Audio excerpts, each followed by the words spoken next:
continuamos con el tema. Ayer nos habíamos quedado ya en la policondensación, hemos visto el mecanismo, especialmente el AABB, ¿no? Ya hemos reiterado eso, el mecanismo ideal, el real, como es, errático, al azar, desordenado, ¿no? Y después entramos al tema de la cinética, ¿no?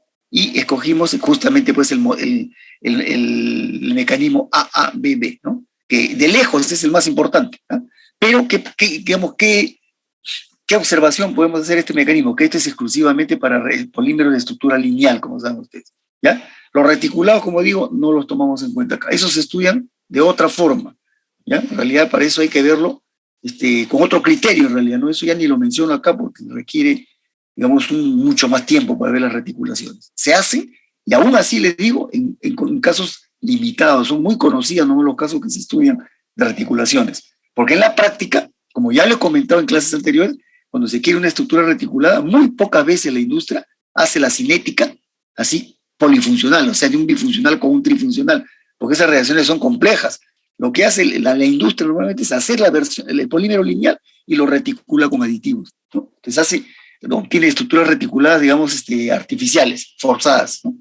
Entonces, ven, por eso, a pesar de que hay bibliografías sobre esto, como digo, poco se practican las reticulaciones en la práctica, en la ingeniería. Hablo en países como el nuestro, ¿no? Porque en el mundo desarrollado sí se hace, pues, de hecho, ¿no? Bien, entonces, este mecanismo lo hemos modelado ayer y hemos visto que no se puede simplificar como esta reacción que está acá abajo en el cuadrito celeste. Porque al final de cuentas, desde el punto de vista químico, lo que interesa es que el grupo funcional A reaccione con el B. No interesa a quién está pegado. Esto puede estar a una molécula AA o un oligómero o una cadena más grande, igualito B.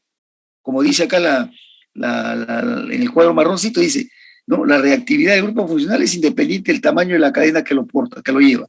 ¿Ven? Puede ser cualquier molécula con tal que tenga el extremo A. Y tiene que estar además en el extremo, generalmente. Si estamos hablando de la polimerización lineal, ¿no? Entonces los grupos funcionales están en los extremos, ¿ya? Rarísimo es el caso que el grupo funcional esté al interior, dentro de la molécula. No, eso es muy raro, ¿ya? Hay casos, pero así, pero ¿para qué? ¿Para qué vamos a hablar de las excepciones? ¿Ya? Entonces, normalmente es así. Y este caso lo modelamos un poco tomando como ejemplo el caso del poliéster, ¿no? Entonces, en ese caso, la molécula que dice acá, ¿no? A más la B vienen a ser la molécula que tiene el grupo ácido y la que tiene el grupo oxidrilo, ¿ven? Y así modelamos, ¿no? Entonces, esta idea que les dije ayer, no lo olviden, bien importante. La segunda, el grupo funcional A siempre reacciona con el grupo B a la vez, 1 a 1. O sea, el ataque siempre es equimolar. Si yo parto de una cantidad, ¿no? Se van a ir consumiendo igual, 1 a 1. Y si parto de una cantidad equimolar para ambos, se van a ir consumiendo iguales y teóricamente deben terminar los dos a la vez, o se deben consumir al mismo tiempo, teóricamente. Por eso, en todo momento, este principio que está acá, entonces, siempre la concentración del grupo ácido va a ser igual a la del oxidrilo. Al comienzo, en T0, y en cualquier tiempo, y al final. Siempre se va a dar esto. Entonces, partimos de la definición de velocidad de reacción, esto lo comentamos ayer, este es el concepto, ¿no?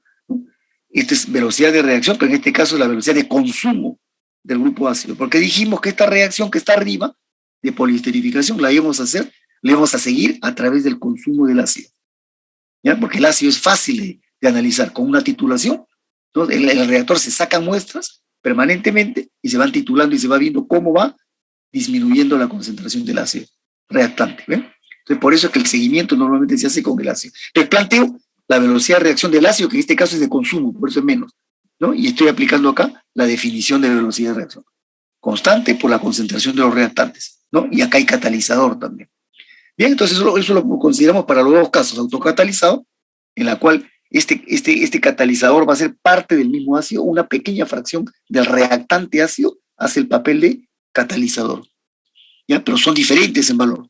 La del catalizador es una pequeña, esta es una fracción de unidad, o alguna unidad y pico nada más, que esta es la gran mayoría de la cantidad que yo pongo.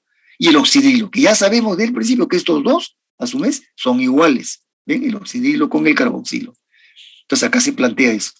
¿Qué hacemos? Como dijimos, ¿no? Redefinimos, cambiamos el valor de la constante original, la verdadera constante, por otra nueva acá, ficticia, artificial, que me haga que la concentración del ácido reactante sea igual a la concentración del ácido como catalizador.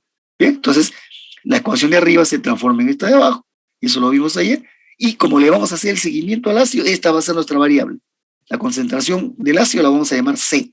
Entonces esto es como decir menos derivada de C con el tiempo igual a K por C al cubo. Y eso nos dio las ecuaciones que ya conocemos, ¿no? Las tres. Primero, la que siempre se obtiene primero, que es la concentración, función del tiempo. Luego aplicamos el parámetro conversión partiendo de la definición. Esto no es nada del curso de acá de polímeros, ¿eh? Esta es la definición general que se da en la química y en la cinética, ¿no? El concepto de conversión. Entonces lo reemplazamos en la ecuación 1 y sale la ecuación 2. Y después, esto sí es nuevo, para el mecanismo que estamos estudiando, que es AA más BP, el grado de polimerización promedio, se demuestra que es igual a la cantidad inicial de reactante entre la cantidad en un tiempo T. ¿Por qué? Porque el grado de polimerización es función del tiempo, va cambiando según el avance de la reacción. En un cierto momento hay una determinada distribución de tamaño de cadena y hay un valor promedio, ¿no? Un peso promedio y un grado de polimerización promedio. Cambia otro tiempo mayor, las cadenas crecen más, la radiografía del polímero es otra, y así sucesivamente va cambiando a medida que el tiempo y la conversión van aumentando. Entonces, esta es una función del tiempo y esto se demuestra. Acá no le hemos hecho la demostración, ¿ya? Pero se deduce esto claramente, ¿ya? Y de esta relación C0 entre C, como ya conocemos arriba, ¿qué cosa es C? C es C0 por 1 menos P. Obtenemos esta importante ecuación que sirve mucho en el estudio de la condensación. El grado de polimerización promedio es igual a la inversa de 1 menos P. O sea, acá estamos viendo directamente cómo el grado de polimerización depende de la conversión. ¿Ven? A mayor conversión, 1 menos P, ¿qué cosa es? Menor. Y por lo tanto la inversa es mayor. ¿Ven? Quiere decir que a mayor P, dP promedio aumenta. ¿Ven? Tiene el sentido. Si P disminuye, va bajando, que en menores tiempos, el denominador es más grande. Y por lo tanto el dP promedio es menor. Quiere decir que en tiempos menores, donde la conversión es menor, el grado de polimerización es menor también. ¿Ven? Tiene sentido la ecuación. Y así obtuvimos la ecuación 3, ¿no? Reemplazando este dP promedio en la ecuación 2. Y ahí está. Y su gráfica que la vimos ayer. Igual revisamos el caso catalizado, ¿no? Simplemente que ahora sí el catalizador es un compuesto adicional. Y aquí había dos alternativas. O este participa consumiéndose o no. El caso que casi siempre se practica es que el catalizador no se consume. Cataliza, pero ahí está, se mantiene constante en concentración. Entonces, como es así, este K2, ¿no? Lo vamos a multiplicar por una vez que conocemos quién es el catalizador, podemos conocer, ¿no? Este producto, si lo ponemos en una cierta concentración. Ya sabemos este producto. Y cambiamos el K2 por un K', que sea, ¿no? La constante original por la concentración. Y simplemente para manipular matemáticamente la ecuación de arriba, ¿no? La velocidad de reacción, de consumo del ácido. Entonces sale pues la ecuación B, ¿no? ¿Ya? Igualito, la integramos, como bajo las mismas lógicas, ¿no? Entre los mismos límites, y ahí están las tres ecuaciones, graficadas también. Bien, entonces decíamos que esto es lo importante para el seguimiento y el control de la polimerización, ¿no? Estas son las tres ecuaciones mínimas, ¿eh? Ahora, cuando hay estudios más avanzados de polimerización, y los hay para algunos de los polímeros importantes conocidos, ¿no? Por ejemplo, ciertas poliamidas, ciertos poliésteres, hay más ecuaciones cinéticas. Ya depende de qué cosa es lo que quiero averiguar. Por ejemplo, yo puedo sacar también, así como he obtenido el grado de polimerización promedio, puedo sacar una ecuación para el peso molecular promedio. Eso se ha obtenido para algunas polimerizaciones y la saco en función del tiempo. ¿Ven? Que también sería la otra forma de estudiar el peso, porque el peso lo puedo ver a través del valor mismo del peso o del grado de polimerización. Cualquiera de los dos son información referida al peso molecular. Y así, cualquier ecuación cinética. ¿Ven? El condensado, inclusive, en algunos casos se ha estudiado el condensado y se le ha obtenido una ecuación de la formación de condensado en función del tiempo. También se puede hacer. Pero el condensado es un producto secundario acá. ¿Ya? Bien. Hasta ahí llegamos y habíamos empezado el tema del peso molecular. Lo habíamos visto en realidad el peso molecular. Y yo le dije un poco que lo analicen, ¿no? Donde P es la conversión, ¿ven?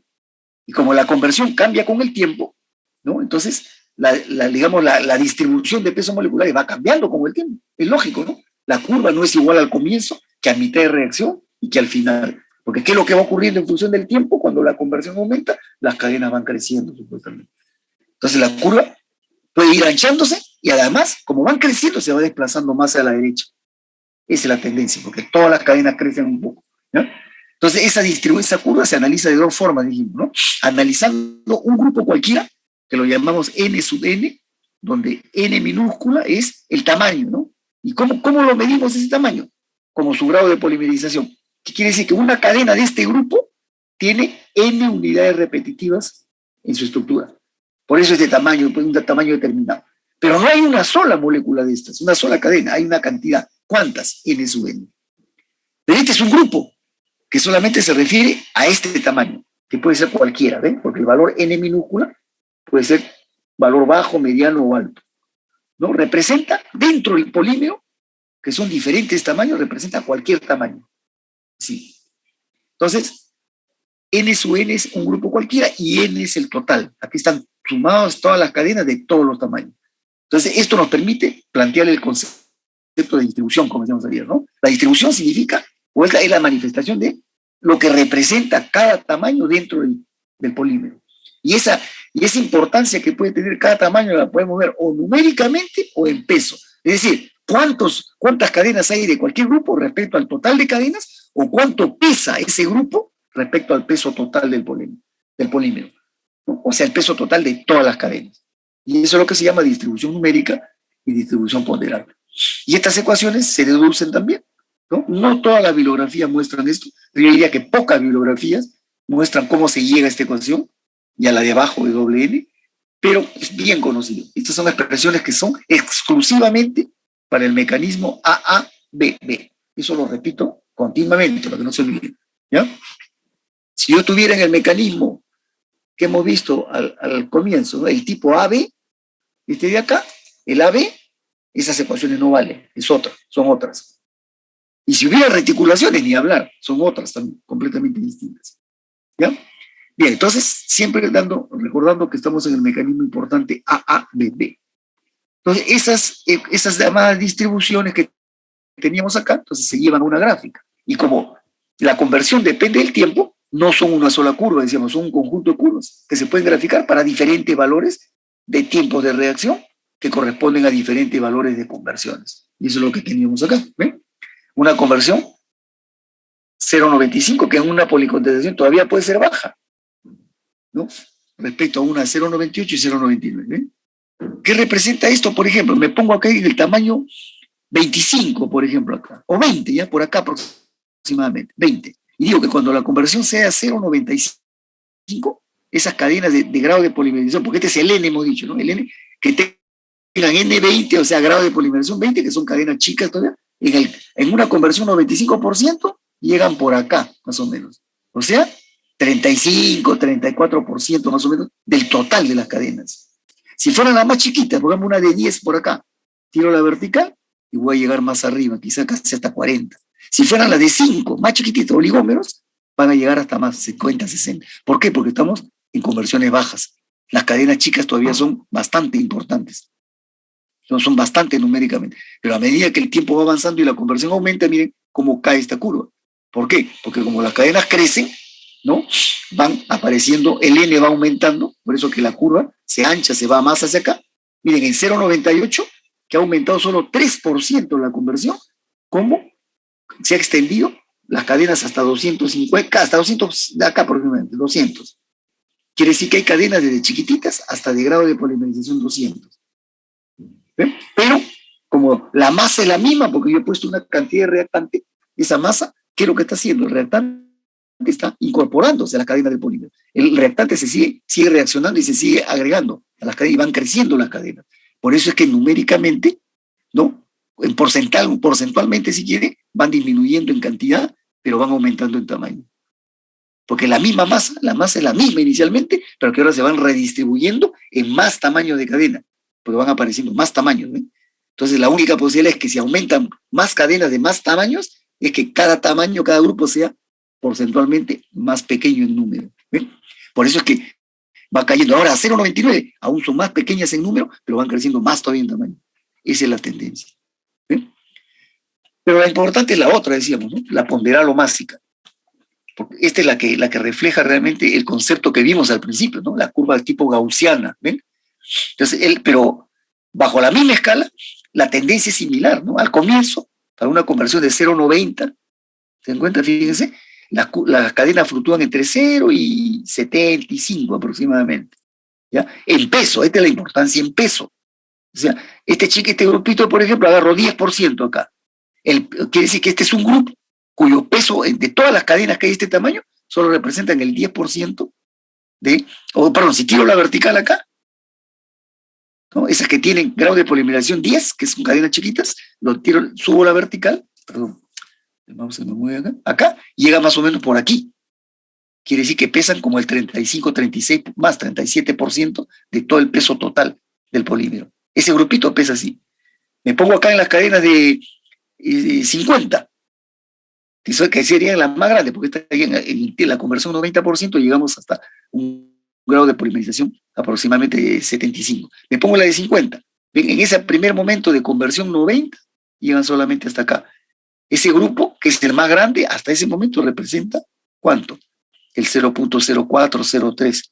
O sea, no de milésimas, si lo multiplico por 100, esto es ni 1% en peso. ¿Ven? ¿Por qué? Porque la conversión es muy baja, las cadenas han crecido muy poco. A medida que va aumentando el tiempo y la conversión, la curva se va anchando. ¿Por qué? Porque al ir creciendo todas las cadenas, van apareciendo tamaños más grandes.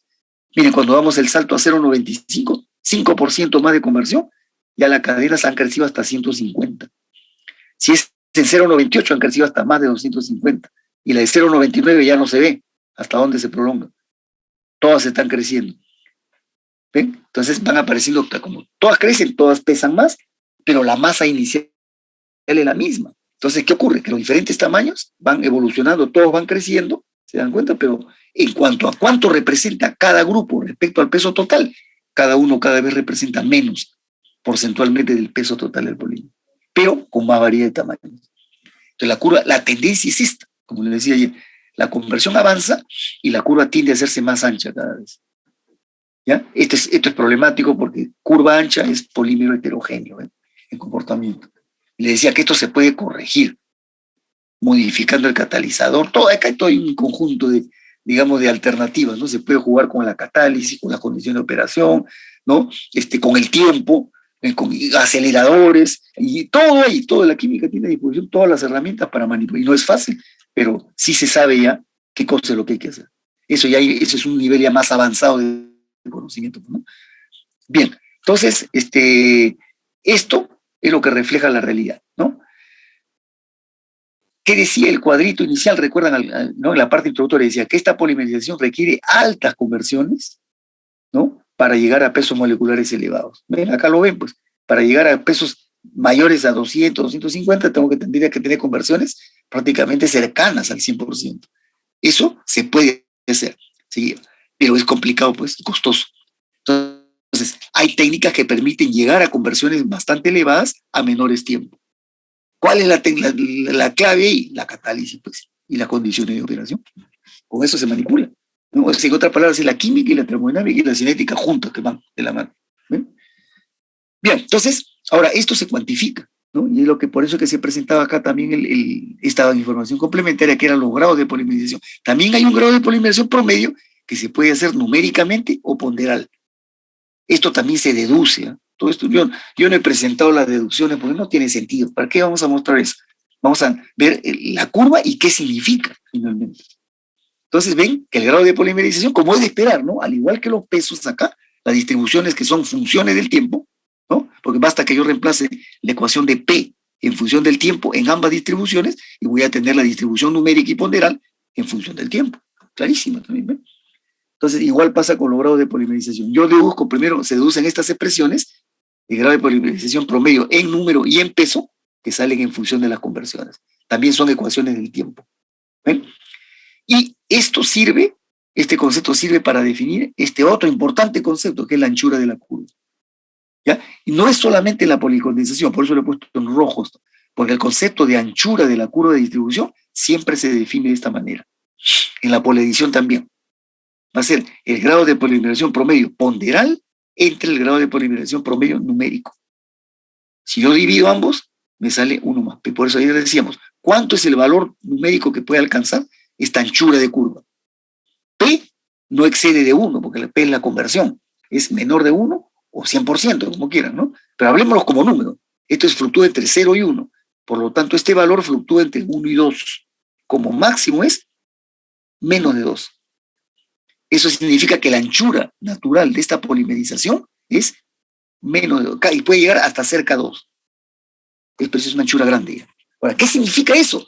Ahorita no es el momento de explicarlo. Vamos a tener ese capítulo de pesos moleculares donde vamos a hablar de la interpretación de la anchura de la curva. ¿Ya? Pero aquí vemos ya que la anchura es hasta 2. Eso es la policondensación normal. ¿Puedo manipularla? Por supuesto. ¿Yo puedo manipular esta anchura? Claro. ¿Qué significa? Que esta anchura que llega hasta 2, puedo reducirla. Porque mientras más la reduzco, ¿no? La curva se vuelve más estrecha, mejor polímero. ¿Ven? ¿Y hasta dónde la puedo reducir? Hasta cercano a 1. Porque la conversión tampoco nunca va a ser 0, ¿no? Pues si es 0 no hay reacción. Podrían ser conversiones muy bajas, donde la anchura, fíjense, la anchura es muy buena, cercana a 1.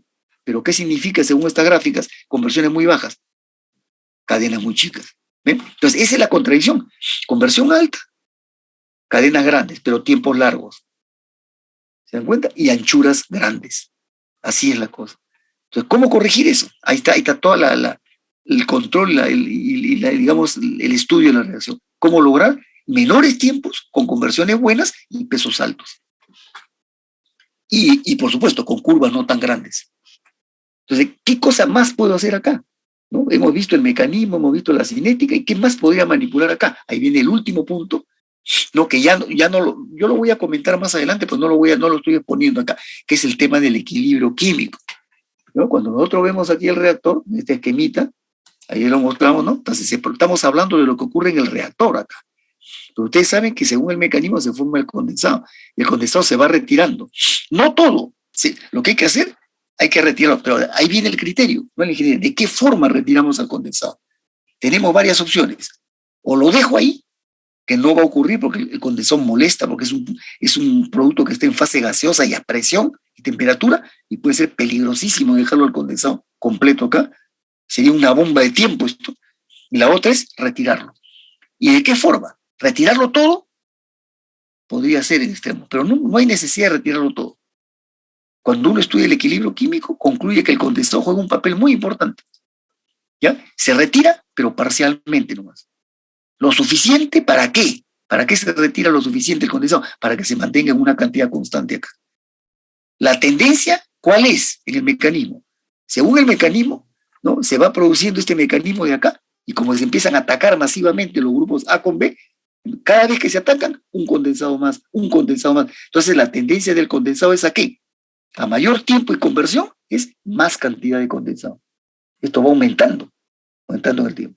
¿Ya? Entonces, en el reactor que veíamos acá, si esto va avanzando, esto va creciendo el condensado. Entonces, cada vez es más y más peligroso. Por eso que hay que ir retirándolo. Pero no todo, ¿no? Se va retirando lo suficiente para que esto se mantenga constante. ¿Ya? Y con eso ya no hay problema. Y total, resulta que ese retiro, digamos, periódico constante del condensado para mantener su concentración constante en el reactor, resulta ser la clave para la polimerización. Con eso controlo todo. Porque si no lo hago, todo lo que hemos visto anteriormente es teoría nomás, no funcionaría. ¿Por qué? Por los peligros que hay en el reactor. ¿Ven? Entonces, eso es lo que les digo del papel que juega el condensado. ¿Ya? Yo les voy a alcanzar alguna información adicional sobre el papel del condensado, pero ya no lo vemos acá porque ponernos a hablar de eso es 2 horas más de clase. ¿Se dan cuenta? No vale la pena. Al que ya cuando uno entra se vuelve un poco un experto en esto o profundiza en esto, ahí sí. Cualquiera le va a decir, el siguiente tema a tratar es el papel del condensado. Porque todo esto que hemos dicho acá, tendencia a que sea curva ancha, que necesito conversiones elevadas, o sea, tiempos elevados y conversiones elevadas para que la cadena crezca, ¿no? Todo eso suena bonito. Pero ¿cuál es la consecuencia de ir a tiempos altos y conversiones altas? Curva ancha. ¿Ven? Entonces, todo el tema acá es cómo reducir el ancho de la curva. Y que el polímero crezca igual. Eso se logra con el último aspecto que no estamos tratando, el equilibrio químico. Y ese equilibrio químico está en función del papel del condensado. ¿Ya? Entonces, para que sepan ustedes, ¿no? El estudio completo incluye el estudio del equilibrio químico. En la condensación siempre es así. ¿Ya? Porque hay condensado, pues. En cambio, en la poliadición no hay condensado. No hay problema. No hay necesidad de estudiar el equilibrio químico. Bien, Eso es todo, con eso cerramos el tema, solamente nos queda el tema complementario que es de la copolimerización. ¿Alguna pregunta hasta aquí? Porque esto es rápido, esto es bien rápido. Acá tampoco, por cuestiones de tiempo, la limitación que tenemos, ¿no? Calculado dentro de lo que es el contenido del curso, lo que estamos haciendo acá es en realidad una exposición solamente de resultados de la condensación, de la copolimerización. ¿Ya? Y como pueden ver ustedes, en la policondensación se pueden obtener 3 de las familias importantes de estructuras. Primero, al azar, los estadísticos. Y después se puede obtener los alternados, con dificultad, pero se obtienen. Y también los bloques lineales. Aunque paradójicamente lo más fácil de obtener son los estadísticos y los bloques lineales. Son los más fáciles de hacer. Y son los que más se hacen. El alternado es más complicado.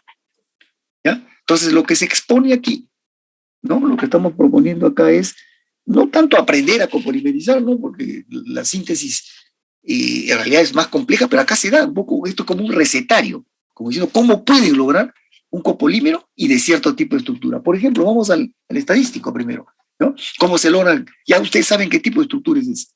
Aquí las unidades repetitivas de uno y otro están salpicadas en cualquier orden, no hay orden acá.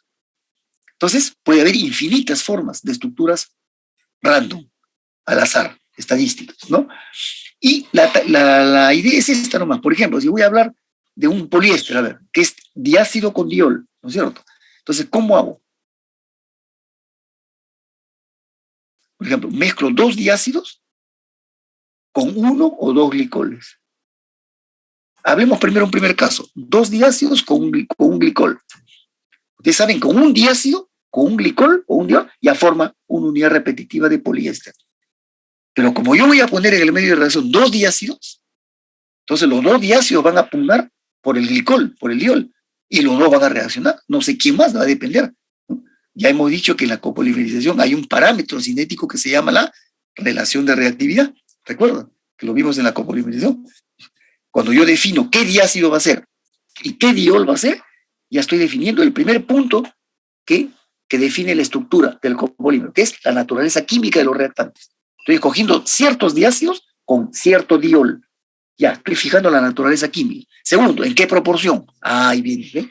Puedo usarlos en diferentes proporciones. Entonces, pero lo que va a ocurrir es que el diácido 1 va a atacar al diol 1 y va a formar la unidad repetitiva poliéster 1. Y el diácido 2 va a atacar al mismo diol y va a formar la unidad repetitiva 2. Y como este ataque va a ocurrir permanentemente, ¿no? Los dos van a estar reaccionando con el glicol y cada vez que reaccionan con el glicol tienen sus extremos ácidos y sus extremos oles, ¿no? El ácido siempre reacciona perdiendo el OH y el glicol reacciona perdiendo el hidrógeno. Entonces, cada uno enlaza igualito, forma un puente éster, pero con el resto de la molécula diferente, porque los diácidos son diferentes, ¿no? Y van formando unidades repetitivas 1 y 2. Y como acá no decimos en qué cantidad, pues imagínense que lo pongo 50-50%. ¿Ya? De todas maneras, el primer diácido con el glicol tiene una reactividad natural diferente a la del segundo diácido con el otro diol. Entonces va a haber uno que tiene reactividad mayor que el otro. Entonces va a haber uno que seguramente va a tener tendencia a enlazarse más rápido, a esterificar más rápido con el diol. Entonces va a tratar de sacarle ventaja al otro. Entonces yo voy a ver en la cadena, voy a ver más presencia de la unidad repetitiva 1, si es el diácido 1 con el glicol. Y si fuera el otro diácido el que tiene más reactividad, voy a ver más abundancia de unidades repetitivas 2, del diácido 2 con el diol. Pero la cosa es que como los dos compiten igual, ¿no? Se va a producir un enlazamiento todo salpicado, desordenado, ¿no? Esa es la idea. Entonces, yo pienso una estructura al azar, simplemente mezclo los 2 diácidos, o puede ser al revés, un diácido con 2 dioles, también. También el efecto es el mismo. En este caso, los dioles van a competir con el mismo ácido. O como dice acá, 2 diácidos con 2 dioles todavía. Entonces la competencia es feroz, ¿no? Porque cada diácido ponga por cada uno de los dioles. Y va a haber 4 formas de reacciones. Diácido 1 con diol 1, diácido 1 con diol 2, diácido 2 con diol 1 y diácido 2 con diol 2. Y ese ataque va a ser puro competencia. ¿Se dan cuenta? ¿Quién va a predominar? Va a depender de las reactividades. El efecto en todos los casos es sale un encadenamiento desordenado totalmente. O sea, lo que buscamos, pues, copolímero al azar. ¿Ven? Y lo que dice al final en las letritas negras, ¿no? Este tipo de estructura al azar, salpicada, ¿no? Se puede, en este tipo de estructura de cadenas, se puede variar la flexibilidad de la cadena, o sea, la rigidez de la cadena y la densidad de entrecruzamiento. Puede haber reticulación, por supuesto, porque como aquí va a haber, si hay dos ácidos con un diol, ¿no? Si bien es diácido con diol, pero hay dos diferentes, entonces hay funcionalidad múltiple, provocada, fíjense, por dos diácidos. Entonces, esto puede tener también, según quién sean los diácidos, puede tener tendencia a reticular. No pensemos que es lineal siempre. El hecho de que sea diácido con diol, claro, es lineal, pero como hay dos diácidos, hay más funcionalidad de por medio. Puede terminar generando reticulación. Y tanto se ha investigado, este caso es el más estudiado de todos, es el más antiguo. ¿Ya? Sin embargo, la copolimerización de condensación no es muy antigua. Esto recién se empezó a aparecer por los años 80, por ahí. Los primeros copolímeros al azar de importancia aparecieron por ahí. Investigaciones había años antes, pero no había, digamos, metodologías ya para el nivel de planta industrial. Recién los copolímeros de condensación han aparecido realmente en el mercado sobre los años 80. Y los primeros fueron los estadísticos. ¿Ya? Entonces se ha estudiado mucho esto y se ha encontrado que uno manipulando pues, los ácidos, quiénes son, en qué proporción, puedo terminar definiendo la rigidez de la cadena. Si es o muy dura o flexible. ¿Bien? O sea, si tiene más plasticidad o no, capacidad de formarse o no. ¿Ya? Y también si se llega a reticular, ¿qué grado de reticulación? Poco o altamente reticulado. En función, ¿ven? Según las proporciones que ponga y la estructura de los diácidos. Claro, imagínense que ponga un diácido como el ácido tereftálico, ¿no? Con anillos, entonces ese anillo va a resultar en la cadena del copolímero, le va a dar más rigidez. Pero si es un diácido alifático, sin grupos insaturados al medio, va a ser una cadena más flexible. ¿Ven? Pero si sea uno o alifático o con anillos, pero si son dos con dos, probabilidad de que reticulen. Entonces, este es muy interesante. Esta polimerización, que es la más desordenada, tiene mucho interés, porque como es desordenada, yo puedo manipular todo. El desorden lo puedo manipular en función de las proporciones en peso y de la naturaleza química, que son los dos primeros factores que dijimos para definir la estructura. ¿eh? Y si a eso le sumo el método, que es agregar aditivos diversos, puedo manipular todo acá. Y se encuentran una gran cantidad de copolímeros de condensación al azar que tienen amplias variedades de comportamiento. Porque si yo manipulo la flexibilidad y la reticulación, estoy manipulando el comportamiento mecánico y térmico del polímero, del copolímero. ¿Ven? Bien, ahí nomás, para que tengan entonces, ahí está la idea, la receta, digamos, cómo se puede lograr este tipo de estructuras de al azar. ¿Ya? Más no me pregunten, porque hay un montón de casos particulares, pero ya son los casos individuales, ¿no? Esta es la idea general. Igual pasa con los alternados, miren. Este es más difícil, pero se ha logrado ciertas rutas, ciertas, como decimos aquí, mira cuál es la ruta pues de la reacción, ¿no? Entonces aquí, si yo quiero un alternado, nosotros en primer lugar debemos recordar que el alternado al 100% no existe. Se llama ya alternado cuando la mayor parte de la cadena está en esa forma. M1, M2, M1, M2, están alternados unos tras de otros. Eso no va a ocurrir toda la totalidad, pero en la gran mayoría de la cadena. ¿Ya? Entonces, ¿cómo se logra esto? Dice, utilizando un proceso de 2 etapas. Por ejemplo, el caso de poliamida, miren, que fueron las primeras que se lograron en la estructura alternada. Son dos tipos de reacciones. Primero, se hace reaccionar un diácido con una diamina en una proporción 2:1. El diácido 2, diamina 1. Entonces, se hace una primera reacción, una reacción simple, diácido con diamina, y se obtiene este trímero. ¿Ven? Como el diácido está en una proporción doble, entonces va a aparecer en los extremos. Ahí está, acá está el lado ácido, miren, COH, y acá está el otro ácido que ha perdido el oxidrilo, y aquí está el otro ácido al lado derecho. Su primer extremo, que no ha reaccionado todavía, y el segundo que ya perdió el oxidrilo. Y la amina está al medio. ¿eh? Entonces, esta es una primera reacción simple, y obtengo el trímero. Ese trímero me va a servir de reactante de nuevo en la segunda etapa. Luego ese trímero lo hago reaccionar con una cantidad equimolar de una segunda diamina. ¿Cómo distingo la primera diamina con la segunda? La primera diamina que era NH2, R', NH2, ¿no? Aquí ha perdido sus hidrógenos porque ya está en cadena. La segunda va a ser con R segunda. ¿eh? Por eso la distingo la segunda diamina. Entonces, cuando este trímero lo reacciono con la segunda diamina, ahí sí se empieza a encadenar, porque esta diamina va a atacar a los extremos ácidos. Y va a ir, como es igual, como son el mismo extremo ácido, igualitos. Entonces lo va a hacer aquí y acá, y con igualdad de preferencia, porque la diamina también es igualita, tiene el mismo extremo a ambos lados. Entonces eso va a generar que lo hagan por uno y después por el otro, por uno y por el otro, y va a generar el alternamiento. Y la estructura global es la que aparece acá abajo. Vemos la primera parte del trímero, está acá, miren, acá está con la primera diamina, hasta aquí. Si ustedes ven esto que estoy remarcando, acá con el cursor, hasta aquí, hasta este punto, es lo que está arriba. Y ahí viene el empalme con la segunda diamina. ¿Ven?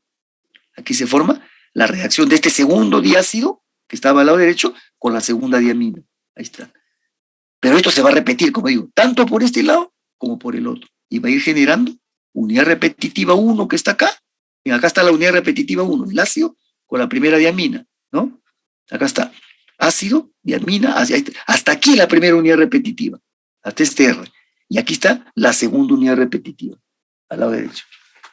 Y se repite n veces, por eso está entre paréntesis eso. Esas dos unidades están entre paréntesis n veces.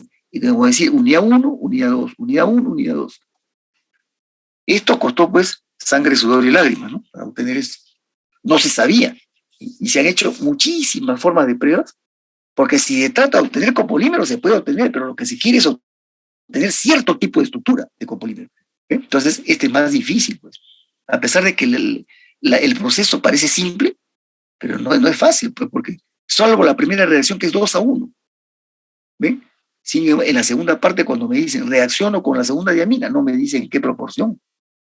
Se supone que debe ser equimolar, entonces se partió como equimolar. Y se encontró que cuando es equimolar, entre la segunda diamina y el trímero, eso tiene la tendencia a generar lo más cercano al alternado. Pero se han hecho pruebas con proporciones que ya no sean necesariamente equimolares con el trímero, y se va distanciando, cada vez va saliendo menos alternado. Por eso la conclusión, después de muchas investigaciones, fue que tendría que ser equimolar. Si yo quiero aproximarme lo más posible al alternado, esto tiene que ser equimolar. Y así es, ¿no? Entonces, esto es en el papel, ahí está, digamos, la idea, ¿no? Ahora, ¿cómo lo hacemos? ¿Qué catálisis? ¿Qué tiempo de reacción? Ya esa es la tecnología. ¿Ven? Entonces, ahí tenemos un segundo caso de estructura, ¿ya? Y el tercero, que también se practica mucho, ¿no? Acá hay dos formas, en realidad hay varias formas, aquí trató de poner dos de ellas nomás, ¿no? Una, que es la más práctica, pero es la que menos se puede controlar. Mira, y la más fácil en principio, pero la que me da los resultados más inesperados. ¿Qué hago acá? Dice, hago reaccionar homopolímeros sintéticos de bajo peso molecular. A los polímeros, dice homopolímeros, o sea, yo primero a un monómero, hago un primer monómero, por ejemplo, un diácido con un diol, hago un éster, pero chico, de tamaño chico, a eso le dicen prepolímeros, porque son polímeros chicos, de cadenas cortas. Igualito, hago un diácido con otro diol, hago otro poliéster de cadena corta, otro prepolímero. O sea, tengo dos prepolímeros, P1 y P2, ¿ya? Con funciones lineales diferentes, dice, y que pueden reaccionar. O sea, hago reaccionar el diácido con su diamina y su diácido con la diamina para el otro. Ya tengo dos polímeros. Y después los puedo hacer reaccionar y que pueden reaccionar.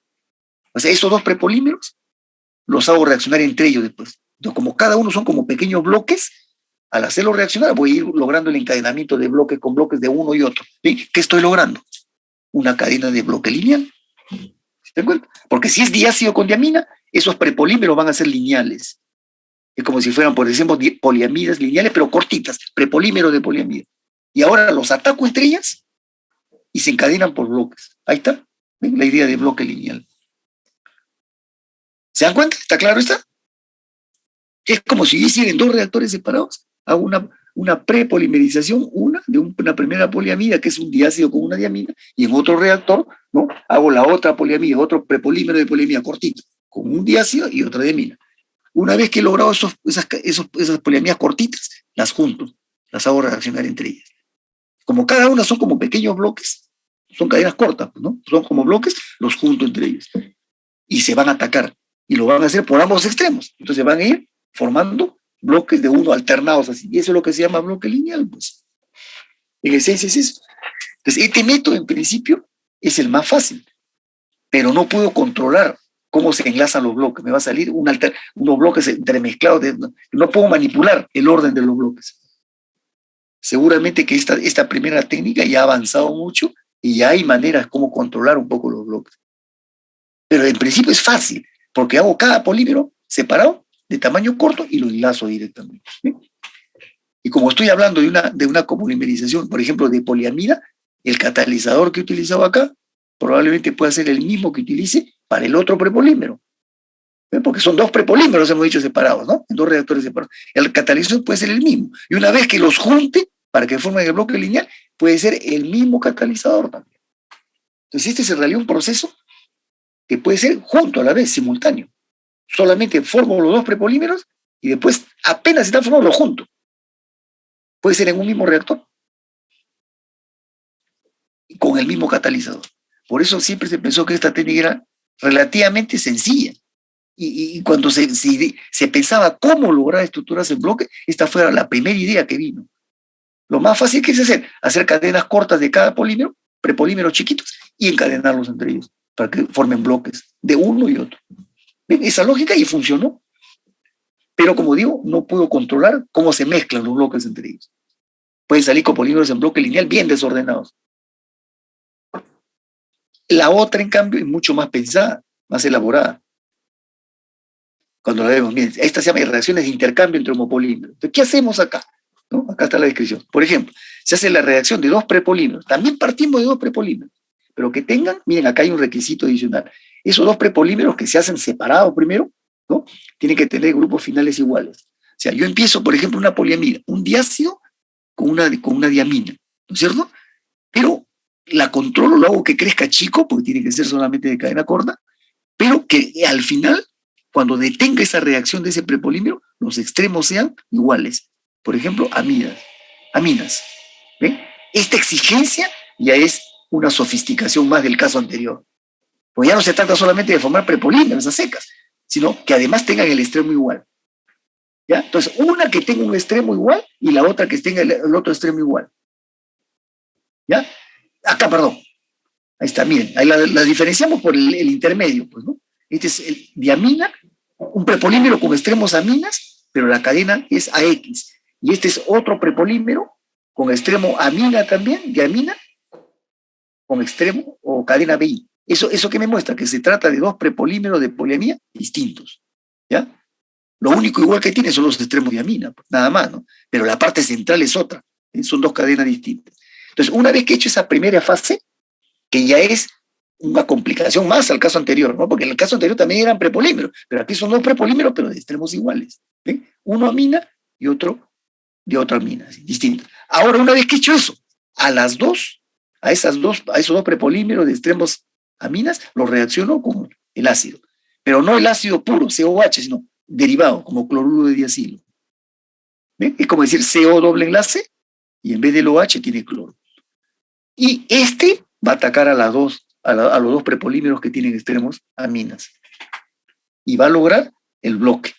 Porque por un lado, cuando se junte con este, forma un bloque de esto, un bloque de esto, que lo ven acá, hasta aquí.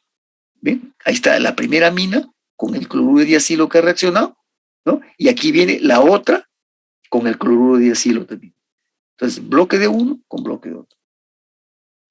¿Ven? Entonces, esas son las dos formas. Esta de acá es más sofisticada, pero permite el control mejor. ¿Por qué? Porque una vez que yo he tenido estos dos prepolímeros de poliamida de extremos aminas iguales, cuando lo mezclo con el ácido lo hago calculadamente, ¿no? Por ejemplo, puede ser, si estos están en 1,1, le puedo poner el doble de estos para que haya lo suficiente para que ataquen simultáneamente ambas prepolímeros de aminas. ¿Se dan cuenta? Entonces lo va a hacer formando bloques de uno y bloques del otro. Y puedo ir jugando con la proporción de estos. Y voy manipulando los tamaños de los bloques de uno y otro. Este permite un control un poco mejor de la cadena de bloque lineal que el anterior. El anterior es desordenado. ¿Ven?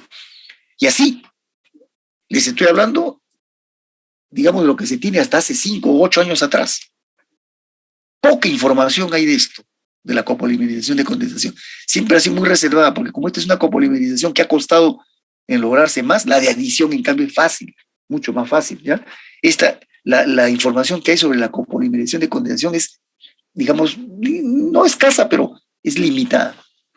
Y lo que se sabe es que estas tres, por ejemplo, estas tres formas de lograr, sí, se hacen. Y hay, sobre esto sí hay información, pero se sabe que hoy día que hay más formas modernas de eso. Se están logrando, yo he leído un artículo, por ejemplo, en el cual he encontrado de que ya se han logrado copolímeros de condensación en injerto. ¿Cuál será la técnica? Debe ser algo muy novedoso. De eso hace poco, en injerto. Y seguramente, si hay injertos, les digo, con toda seguridad, si hay injertos, ya han logrado copolímeros en estrella. Porque la lógica es parecida. Un injerto es una cadena que se enlaza a algo.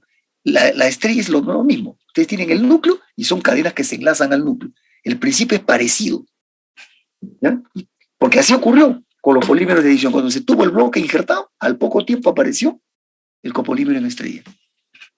¿Ven? Entonces, seguramente que de aquí a unos 5 años vamos a tener toda una información novedosa sobre los copolímeros de condensación. Pero como digo, muy poca información sobre esto. ¿Ya? Entonces ahí tienen unas ideas básicas de cómo más o menos, los criterios, ¿no? Cómo se logran estadísticos, alternados o bloques lineales. Lineales, ¿ah? No otros. Finalmente, acá hay un resumen de ideas, porque esto es lo que busca la industria, no solamente es obtener la estructura, sino para evaluarla, para ver cómo van las propiedades. Esto es lo que nos busca, la copolimerización. ¿Por qué tiene interés? Porque sirve como un campo inmenso de manipulación de propiedades y estructuras con respecto a la polimerización normal. Entonces aquí tenemos dos ideas importantes. Dice, la copolimerización hace decrecer en general, a mayor copolimerización, baja la cristalinidad. Eso lo tienen que tener bien claro. Ya, entonces, si yo tengo un polímero y ahora ya no quiero el polímero y quiero hacer un copolímero, sé que el polímero va a ser más cristalino que su versión de copolímero, siempre. Esto es casi tendencia casi al 100%. ¿No? Entonces, una manera que distinguir a un copolímero de un polímero es la cristalinidad. Y dice, la copolimerización aumenta la flexibilidad, o sea, disminuye la rigidez de la cadena y la hace descender la temperatura de fusión y la temperatura de estado vítreo. Estas son conclusiones de muchas copolimerizaciones. Pero sin embargo, la magnitud de estos efectos es muy variable, tanto en los de bloques y los estadísticos sobre todo, que son los dos extremos. ¿no? Entonces, en todo va a bajar la cristalinidad, va a aumentar la flexibilidad y va a descender la TF y la TY, pero en diferente magnitud, no igual en un bloque que en un azar. ¿okay? Y después, la otra. Dice que mientras las propiedades de los copolímeros en bloque son, como ya hemos visto, ¿no? son próximas al valor medio. ¿no? ¿Se acuerdan que todos los de lineales, dijimos, el estadístico, el alternado y el bloque lineal, la propiedad del copolímero sale más o menos un valor promedio de las propiedades de los dos polímeros iniciales. Eso ocurre ahora que se sabe más, ya más preciso, eso ocurre especialmente en los bloques. Pero en cambio en los estadísticos, eso puede ser diferente. Se han encontrado casos que se sale de la regla, que ya no resulta igual al promedio. Puede ser completamente diferente al promedio de los dos. Y esto, por un lado, parece, digamos, un defecto, pero para el lado de la aplicación es de mucho interés. Porque si yo me hubiera mantenido en que el estadístico, el alternado y el bloque lineal siempre van a tener comportamientos promedio a los de los polímeros, bueno, ya sabía pues la tendencia, pero ahora me dicen que con más precisión, que los del azar, los estadísticos en específico, no necesariamente dan comportamientos promedios. Y por lo tanto, para la ingeniería que siempre está viendo con ojos, ¿no? Está atento, ¿qué cosas nuevas puedo encontrar? Esto significa un nuevo campo de manipulación de propiedades. ¿Sí? En resumen, los que me aseguran comportamientos intermedios de propiedades son los copolímeros en bloque. Los del azar, no necesariamente. ¿Sí? Con eso cerramos. ¿Preguntas? Suficiente para que tengan ustedes una visión general de la policondensación.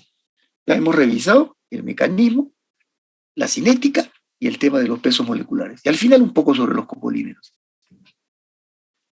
¿Preguntas en general? ¿De cualquiera de los temas de la condensación?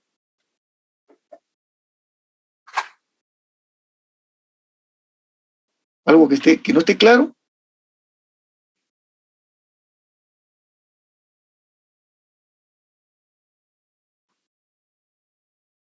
No me preguntan nada, entonces tengo que entender que están entendiendo todo, algunos no me han entendido. ¿eh? por timidez no preguntan. Miren, entonces, un comentario final. Acá hemos visto el mecanismo, y cuando hemos planteado el mecanismo, por ejemplo, han visto el caso autocatalizado, ¿no? Sus ecuaciones cinéticas, ¿no? Su gráfica, el caso catalizado, y ahí está dicho qué cosa es lo que se ha planteado para cada uno y cómo se llegan a esas ecuaciones. Pero ahí están las ecuaciones finalmente. O sea, yo puedo hacer cálculos, ¿verdad? Cálculos básicos, por supuesto, ¿no? Porque como todavía no estamos metiendo casi para nada a la cinética, solamente hemos utilizado ciertos conceptos de la cinética para formular nuestras ecuaciones. Pero la cinética no solo es eso, pues. La cinética estudia mucho más cosas, ¿ya? Pero con estas ecuaciones podríamos hacer cálculos, hacer comparaciones, incluso entre polimerizaciones. ¿Ven? Otra cosa que podemos hacer acá, con el tema de los pesos. ¿Ven? Yo podría hacer un cálculo acá, saber para cada grupo cuánto representa numéricamente cada grupo respecto al total o cuánto representa ponderalmente. ¿Ves? Puedo hacer cálculos parciales. Como P es función del tiempo, puedo darle números a estas ecuaciones y puedo llegar a estas gráficas más reales. ¿Sí? Yo puedo hacer algunos análisis básicos aquí en la policondensación. ¿Ya? Bien, entonces cerramos el tema y ahí queda, y vamos a iniciar la primera parte de la poliadición. Este es un poco más extenso porque ya hemos visto en la parte introductoria que es más variada. Hay 3 tipos de poliadición, ¿no? La de radicales libres, la iónica y la iónica compleja. Y todas son importantes, ¿eh? Lo que pasa es que eso mide mucho el desarrollo que hay en un país también. Por ejemplo, acá en países, en Latinoamérica en general, ¿no? Latinoamérica es todo menos Canadá y Estados Unidos, ¿no? Incluido Brasil en Latinoamérica, ¿no? Y Brasil y México son las 2 potencias latinoamericanas. Entonces tienen un nivel de desarrollo general más alto y entero de la industria química. La tienen bastante más elevada, ¿ya? Después de ellos, ¿quiénes están en Latinoamérica? Ahí viene la disputa. Está Argentina, el siguiente, sin duda, pero Colombia está muy cerca. Colombia ha logrado un gran desarrollo en la industria química y en el campo de los polímeros, ¿no? Ellos son hasta exportadores de resinas hoy día en el mundo. Imagínense, entran a competir en el mercado. Y después estamos Perú. Perú está ahí más o menos posicionado al medio. Y más atrás están ya, bueno, Bolivia, Ecuador, Paraguay, Uruguay, todo eso, ¿no? Esa es así la realidad, pero esa es Latinoamérica. Pero si hablamos en el mundo, pues ahí está pues la superpotencia de Estados Unidos y Canadá, que es prácticamente lo mismo, ¿no? Entonces no podemos competir con ellos. ¿Por qué le digo esto? Porque en la realidad, aquí en el país, por ejemplo, muy pocas empresas de polímeros hacen polimerización. Son, en realidad, contadísimas. Una de ellas, conocida, que hace fibras sintéticas, Sudamericana de Fibras, que queda ahí cerca de la planta de La Pampilla, por Ventanilla, ahí está, una tremenda fábrica. Ellos hacen el poliacrilonitrilo, hacen un copolímero incluso, de copoliacrilonitrilo con otro, en realidad hacen el copolímero acrilonitrilo con acetato de vinilo. Y encima, y en algunas partes de la producción, hacen un terpolímero inclusive, le añaden un tercer monómero, hacen 2 versiones, y con eso hacen fibras sintéticas, sobre todo para la industria textil, ¿ya? Pero en el mundo ellos son como representantes, ellos tienen la patente de la fábrica alemana, la Bayer, que es famosa, una transnacional. Entonces ellos siguen un poco las patentes de la Bayer, ¿ya? Y la Bayer comercializa esas mismas fábricas en el mundo con un nombre, la fibra de Dralón. De repente la han escuchado ustedes, la fibra de Dralón, que se utiliza mucho mezclado con lanas, la lana de oveja y otra fibra de lana, una fibra sintética muy importante, ¿ya? Bueno, acá Sudamericana de Fibras así y la fábrica tiene 2 grandes plantas, la planta de polimerización donde hace el polímero y la planta de hilatura, que les interesa más a los textiles, pues, ¿no? O sea, bueno, después de esa, miren, hay empresas que ya prácticamente polímeros casi no hacen. Ha habido, yo no sé cuál será la situación de algunas empresas que yo una vez he visitado incluso, ¿no? Había una que fabricaba poliamidas, nylon, le llaman nylon, ¿no? Pero ya no, poliamidas. Creo que esa fábrica ya no está, sinceramente. Después se ha hecho poliésteres acá, se ha hecho PVC, se ha fabricado poliolefinas, sobre todo polietileno y polipropileno, se ha hecho poliestireno alguna vez acá. Pero la mayoría de estas fábricas, por razones comerciales más que todo, ¿no? Porque técnicamente, buenas, pueden hacer un buen polímero. El problema es que no pueden entrar a competir al mercado, porque como las fábricas son chicas, ¿no? La producción es limitada, entonces el precio que tienen ellos no compite con una que viene de una fábrica de China, por ejemplo, ¿no? Donde las fábricas producen 20 veces más. Entonces el precio chino es indudablemente más bajo en el mercado. O una empresa europea o norteamericana, que son fábricas inmensas, pues, ¿no? Entonces, técnicamente es factible, pero comercialmente no es posible. Eso ha tenido muchas veces a la desaparición de empresas de polímeros. Y por eso le digo que son así contadísimas las que hacen polímeros. Lo que hacen mayoritariamente acá en el país es traer el polímero, la resina, y transformarla. O sea, fabricar. Eso sí, la industria de plásticos y de elastómeros y toda la demás con esa pintura, está bien desarrollada aquí en el país. Hay todo. Hoy prácticamente en el Perú se fabrica casi todo tipo de productos de polímeros. ¿Ya? Entonces, cuando hablamos de la cinética, ven, la posibilidad es que esto de repente no lo vean en el país. Y cuando hablamos específicamente de la polimerización de adición, ¿ya? Que tiene esas tres formas, entonces, ¿cuál de ellas es la más importante? Bueno, la que más se hace es la de radicales libres. Y de hecho, estos casos que les he comentado acá en el país son de tipo radicales libres o han sido de condensación algunas. ¿Ya? Pero si hablo de polimerizaciones iónicas, aquí en el país no se hace. Iónica compleja, menos. Esa es una polimerización muy especial que la hacen ciertos países. Entonces, alguien me diría, entonces, ¿para qué estudiamos esto? Bueno, simplemente por eso no le vamos a dedicar mucho tiempo, pero ustedes como ingenieros químicos, yo no sé si de repente no van a estar acá en el país, pues de repente están trabajando en el extranjero. Hay egresados que conozco que están trabajando en Europa y en Estados Unidos, y conozco varios que están trabajando en campos de polímeros. Uno de ellos con el cual me he contactado hasta no hace mucho, ¿no? Hasta terminó poniendo su pequeña empresa. Trabajó en la DuPont, imagínate, en la fábrica DuPont. Y con más de 20 años, aprendió muchísimo y después puso su negocio para vender resinas, con el conocimiento que tenía. Y era un egresado de la facultad. Otro que conozco, un egresado más antiguo, que trabajaba en Italia, estaba en Milán, y era hasta docente en el Politécnico de Milán, que es una de las grandes universidades europeas, donde hay un desarrollo muy grande de polímeros. Docente y trabajaba en una empresa italiana que hacía elastómeros para neumáticos. Toda su vida trabajó ahí, un experto, y ha venido varias veces a la facultad, y nos ha dictado conferencias. ¿Sí? Estamos hablando de cosas así. Y varios egresados que conozco que no están acá y están trabajando en polímeros. Pero hablemos del caso mayoritario, acá el país, pues, donde seguramente la mayoría va a estar, ¿no? Aquí van a encontrar a lo más radicales libres. Esa es la verdad. ¿Ya? Entonces, ese mecanismo, además, es el más estudiado, es el que más se hace en el mundo, ¿no? De la poliadición, en la que más se practica, es la poliadición de radicales libres. Por varias razones que las voy a ir diciendo ahora. ¿Ya? Pero, sin embargo, es la más practicada, la menos costosa, pero es la que da los polímeros de menos calidad. En cambio, si voy a la iónica y más a la iónica compleja, estoy hablando de polímeros más costosos, la tecnología más complicada, pero son mejores polímeros, de más calidad. Bien, ese es más o menos el panorama. Entonces, aquí, entrando ya al tema, vamos a tener una primera parte que es una introducción general, ¿no? Que tiene también algunos aspectos, ¿no? Aquí vamos a comentar algunas ideas que están y vamos a ver de paso el mecanismo general, que esto va a regir más o menos así, de esta forma, para los tres tipos, radicales libres, iónica y iónica compleja. ¿Ya? Entonces vamos en ese orden. Estamos en esta primera parte que se llama una introducción general, ¿no? Entonces, miren, acá hay varias ideas, ya que las vamos a ir desarrollando después, ¿no? Dice, primero, esto estaba en la tablita inicial que vimos en la parte introductoria. Una reacción cinética, una reacción de cadena cinética, o sea, una reacción de poliadición está constituida por las tres etapas. Esto, lo que está acá, no es sino el concepto de Flory. ¿Ven? Pero aquí, en la poliadición, sí son diferentes. Vamos a distinguir una iniciación o una etapa donde va a haber un iniciador, y este tipo de reacciones generalmente tiene pues las tres etapas. ¿Ven? Voy a partir de un iniciador acá, obligado. Este iniciador es el nombre oficial que tiene acá, en el campo de los polímeros, pero este es el catalizador. Pues. Si lo vemos con la terminología de la química, es el catalizador. Pero nadie habla casi de catalizador, le dicen iniciador. Así. ¿Ya? Una vez que voy a utilizar el iniciador, ¿ya?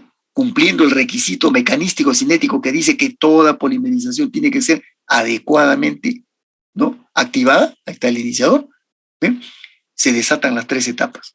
Tenemos la iniciación, que normalmente, ahora cuando lo veamos en el esquema, tiene más de una etapa. La iniciación no es una sola reacción, puede ser más de una reacción. ¿Ya? Después viene la etapa intermedia, la propagación o crecimiento, que recuerden ustedes, tiene un requisito cinético mecanístico que dice que esta velocidad debe predominar, debe ser mucho mayor que todas las otras velocidades que puedan detener la reacción.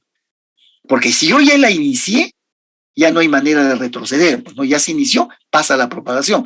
Pero ¿quién es la que puede poner en peligro la propagación? La terminación. Porque si esta se impone, me corta a la etapa de propagación, entonces la propagación no se produce bien y las cadenas no crecen. El polímero no se va a formar. Por eso es que esta tiene que predominar sobre todas las formas de terminación para que las cadenas crezcan. ¿Ven? Aquí implica una larga secuencia de reacciones idénticas, ¿no?, que se repiten. Por eso se va a llamar en cadena. Esto ocurre rápido, igualitas todas, se llama una reacción en cadena. Y finalmente, cuando esto ha llegado a su tamaño, a su límite, ya solita, por termodinámica y por química, ¿no?, esta propagación disminuye, ¿no?, y entra a tallar la terminación. O simplemente yo corto la propagación y desato la terminación. Porque es así, si corto la propagación, terminamos ya la reacción. Por eso es que esta etapa puede ocurrir sola o provocada. Y cuando se llama sola, cuando ocurre sola de manera natural, que casi nunca se deja sola, se llama simplemente terminación. Pero cuando yo la provoco, va a depender de qué forma la termino, cómo la intervengo, cómo la corto. Y por eso tiene nombres distintos. Se llama interrupción, se llama ruptura también, por la forma en que pueda provocarla esta terminación. Pero eso es cuando es forzada, ¿ya? Entonces, aquí está claramente esta primera idea, nos está recordando el concepto de Flory. Una vez iniciada con un iniciador, están las 3 etapas bien marcadas, ¿ya? Y vamos a ir viendo ahora, por supuesto, cuando entremos a estudiar cada una, vamos a estudiar qué cosa de particular tiene cada etapa, qué es lo relevante, ¿ya? Esa es la primera idea. Segunda idea, aquí, como vamos a estar manejando especies activas, y una vez más les recuerdo esa tablita que vimos en la parte inicial del capítulo, que decía, cuando hablamos de la reactividad del monómero, ¿recuerdan? La condensación decía, el monómero reacciona consigo mismo con cualquier especie presente. Eso era en la condensación. Pero en la adición, ¿qué cosa decía? Si ustedes revisan su tablita, decía, la cadena reacciona, ¿no? Los monómeros, pero reaccionan solamente con moléculas activas. ¿Y quiénes son esas moléculas activas? Radicales. ¿Qué radicales? Todos los que puede haber en la química. Libres, iones y iones complejos. Entonces, estas especies activas, por eso se llaman activas, porque son muy reactivas, pues, son rápidas en reaccionar. Y la más rápida de todas, extremadamente rápida para reaccionar, son los radicales libres. Entonces, por eso es que esta polimerización en general es rápida, ¿ya? Y por ser rápida, el control tiene que ser cuidadoso, pues, porque si yo me duermo acá, ¿no?, y la reacción me gana, pues. Entonces, el control es acá mucho más activo que en la condensación. La condensación dura horas, ¿ve? Más bien tengo que cortarla. Aquí no, aquí tengo que estar atento para que no se me pase nada de importante en la polimerización, porque puede haber problemas, puede haber riesgos también. Entonces, los inhibidores son muy utilizados acá, porque a veces tengo que intervenir para frenar a un fenómeno, como van a ver ahora. Van a ocurrir fenómenos que no ocurrían en la condensación. ¿Ya? ¿Producto de qué? De esas moléculas activas. Esas moléculas activas traen muchos problemas. Son rápidas en reaccionar, pero tienen varias consecuencias. Una de ellas, no me dan tiempo a reaccionar muchas veces. Entonces pueden ocurrir problemas peligrosos por la rapidez en el tiempo, ¿no? Entonces los inhibidores tienen acá, como dicen, mucha influencia en esta polimerización. Se usan en gran cantidad y por diversas razones. Puede ser para controlar la velocidad misma de la propagación, para controlar que no se me formen especies raras, para controlar que no se formen fenómenos raros, como van a ver, hay uno muy peligroso, y así, ven, cosas importantes que motivan el uso de los inhibidores. Y estas sustancias, como ustedes saben, los inhibidores son productos, ¿no?, especies químicas que se usan en concentraciones muy pequeñas, ¿eh?, en fracción de unidad a veces, y que tienen la capacidad de suprimir casi totalmente la reacción. O sea, cada molécula inhibidor lo que hace es destruye la parte principal de una especie que está reaccionando e impide que siga reaccionando. Bloquea la reacción, en otras palabras. Cuando nosotros utilizamos el concepto de inhibidor, estamos pensando que queremos cortar, detener una reacción casi completamente. Porque también hay los aditivos que se llaman disminuidores de velocidad de reacción.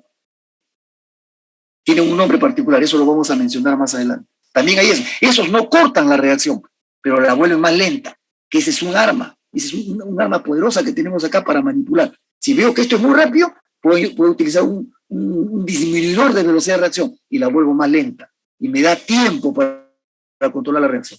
Pero cuando yo hablo de inhibir, es que la quiero cortar. Y ya va a haber necesidad muchas veces de usar inhibidores, sobre todo en la terminación. ¿Ya? Siguiente punto. este concepto que van a ver cómo lo vamos a utilizar, bien interesante, ¿ya? Ustedes conocen el concepto de estado estacionario, ¿no? ¿Estado estacionario qué significa? ¿No? Todo lo que significa que no depende del tiempo, ¿no? Podemos hablar de un parámetro estacionario que es que no cambia con el tiempo, un fenómeno estacionario que no cambia en el tiempo, un proceso estacionario, un proceso que es estable en el tiempo. ¿Ven?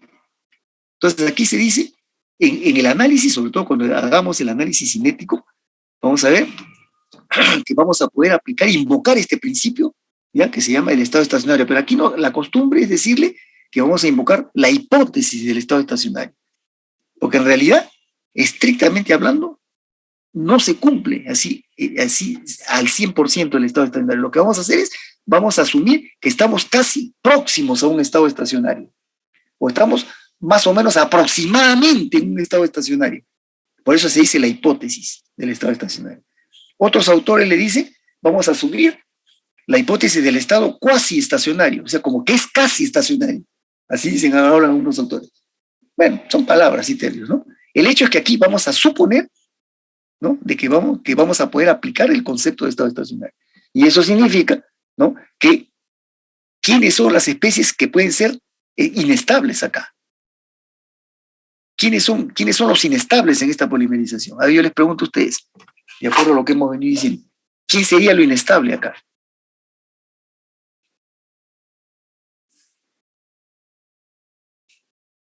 El monómero, hemos dicho, ¿con quién reacciona? Solamente con moléculas activas, que son radicales. Las moléculas que pueden generar inestabilidad son los radicales, justamente. ¿Por qué? Porque reacciona muy rápido en el tiempo. ¿Se dan cuenta? Entonces, el control o este concepto de estado estacionario, ahora que lo vamos a ver, pues ahorita lo estoy enunciando solamente, ese concepto de estado estacionario lo vamos a aplicar a la actividad de los radicales presentes. ¿Y el radical dónde va a surgir? Pues es justamente en el modelo cinético, vamos a ver. ¿Ya? El radical va a surgir al momento que yo inicio la polimerización. Porque como me han dicho que el monómero solo reacciona con especies activas, o sea, con radicales, entonces, ¿cómo desato la polimerización acá? ¿Cómo la inicio la polimerización? Solamente contactando al monómero con un radical. ¿Se dan cuenta? Es la única manera, porque si al monómero no lo provoco, no lo hago que se ataque con un radical, no se inicia la polimerización. No hay polarización. ¿Sí? En cambio, miren, en la condensación bastaba que esté un monómero que tenga un grupo A con un grupo B, era cuestión de acercarlos, incentivarlos un poco, pero el grupo A se atacaba con B, de todas maneras. Rápido, lento, no sé, pero se atacaba. En cambio, acá el monómero no. Si no tiene presente al radical, a la especie activa, no va a haber polimerización porque no se va a iniciar. Entonces, la especie, digamos acá, desequilibrante, la que trae problemas, la inestable es la especie activa. Porque una vez que yo la tengo lista para contactarla con el monómero, va a desatar la polimerización, pero yo tengo que haberla generado antes. Ese radical, ¿de dónde lo voy a sacar? Lo tengo que producir primero. Entonces, esta polimerización tiene ese detalle. Yo tengo que generar previamente los radicales para ponerlos en contacto con el monómero y se inicia la polimerización. ¿Ven? Sin embargo, hay tipos de catálisis. La más común es conseguir ese radical libre, producirlo y meterlo a donde está el monómero para que se ataque. Esa es la forma normal, casi mayoritaria, pero hay variantes especiales, como lo vamos a ver ahora. ¿Ya? Entonces, ¿por qué les he dicho todo esto? Para recalcarles claramente que el elemento disociador, inestabilizador, es el radical. Y por eso se llama pues especie activa en la química, porque es una especie que no está tranquila, no está quieta, y está buscando cómo reaccionar con algo. Yo les pregunto a ustedes, el radical libre, lo que ustedes se acuerdan de la química, ¿qué lo caracteriza a un radical libre? ¿Por qué es tan reactivo un radical libre?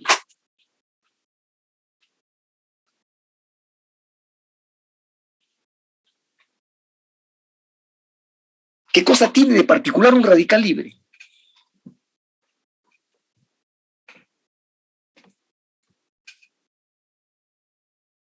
Tiene un electrón, pues, un electrón que le llaman desapareado, ¿no es cierto? Que está solo, que está buscando de reaccionar con otro para aparearse.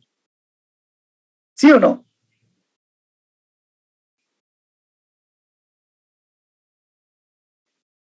¿Se acuerdan o no?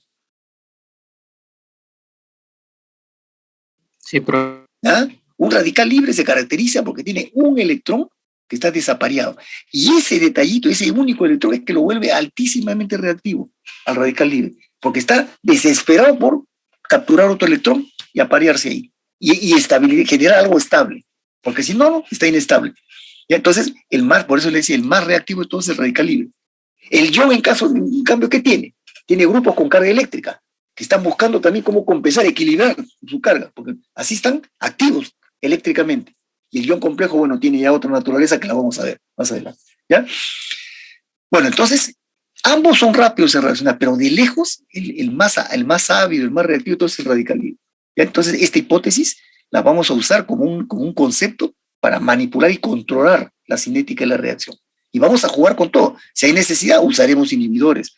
Si hay otra necesidad, usaremos incluso aceleradores, incluso de reacción. Comenzamos con un catalizador, incluso el iniciador. Fíjense todo lo que estamos usando. Comenzamos con un iniciador que es un catalizador, pero vamos a usar, con muchos casos, vamos a tener que recurrir a inhibidores. Pero vamos a tener que, usar este concepto de estado estacionario. ¿Pero a quién?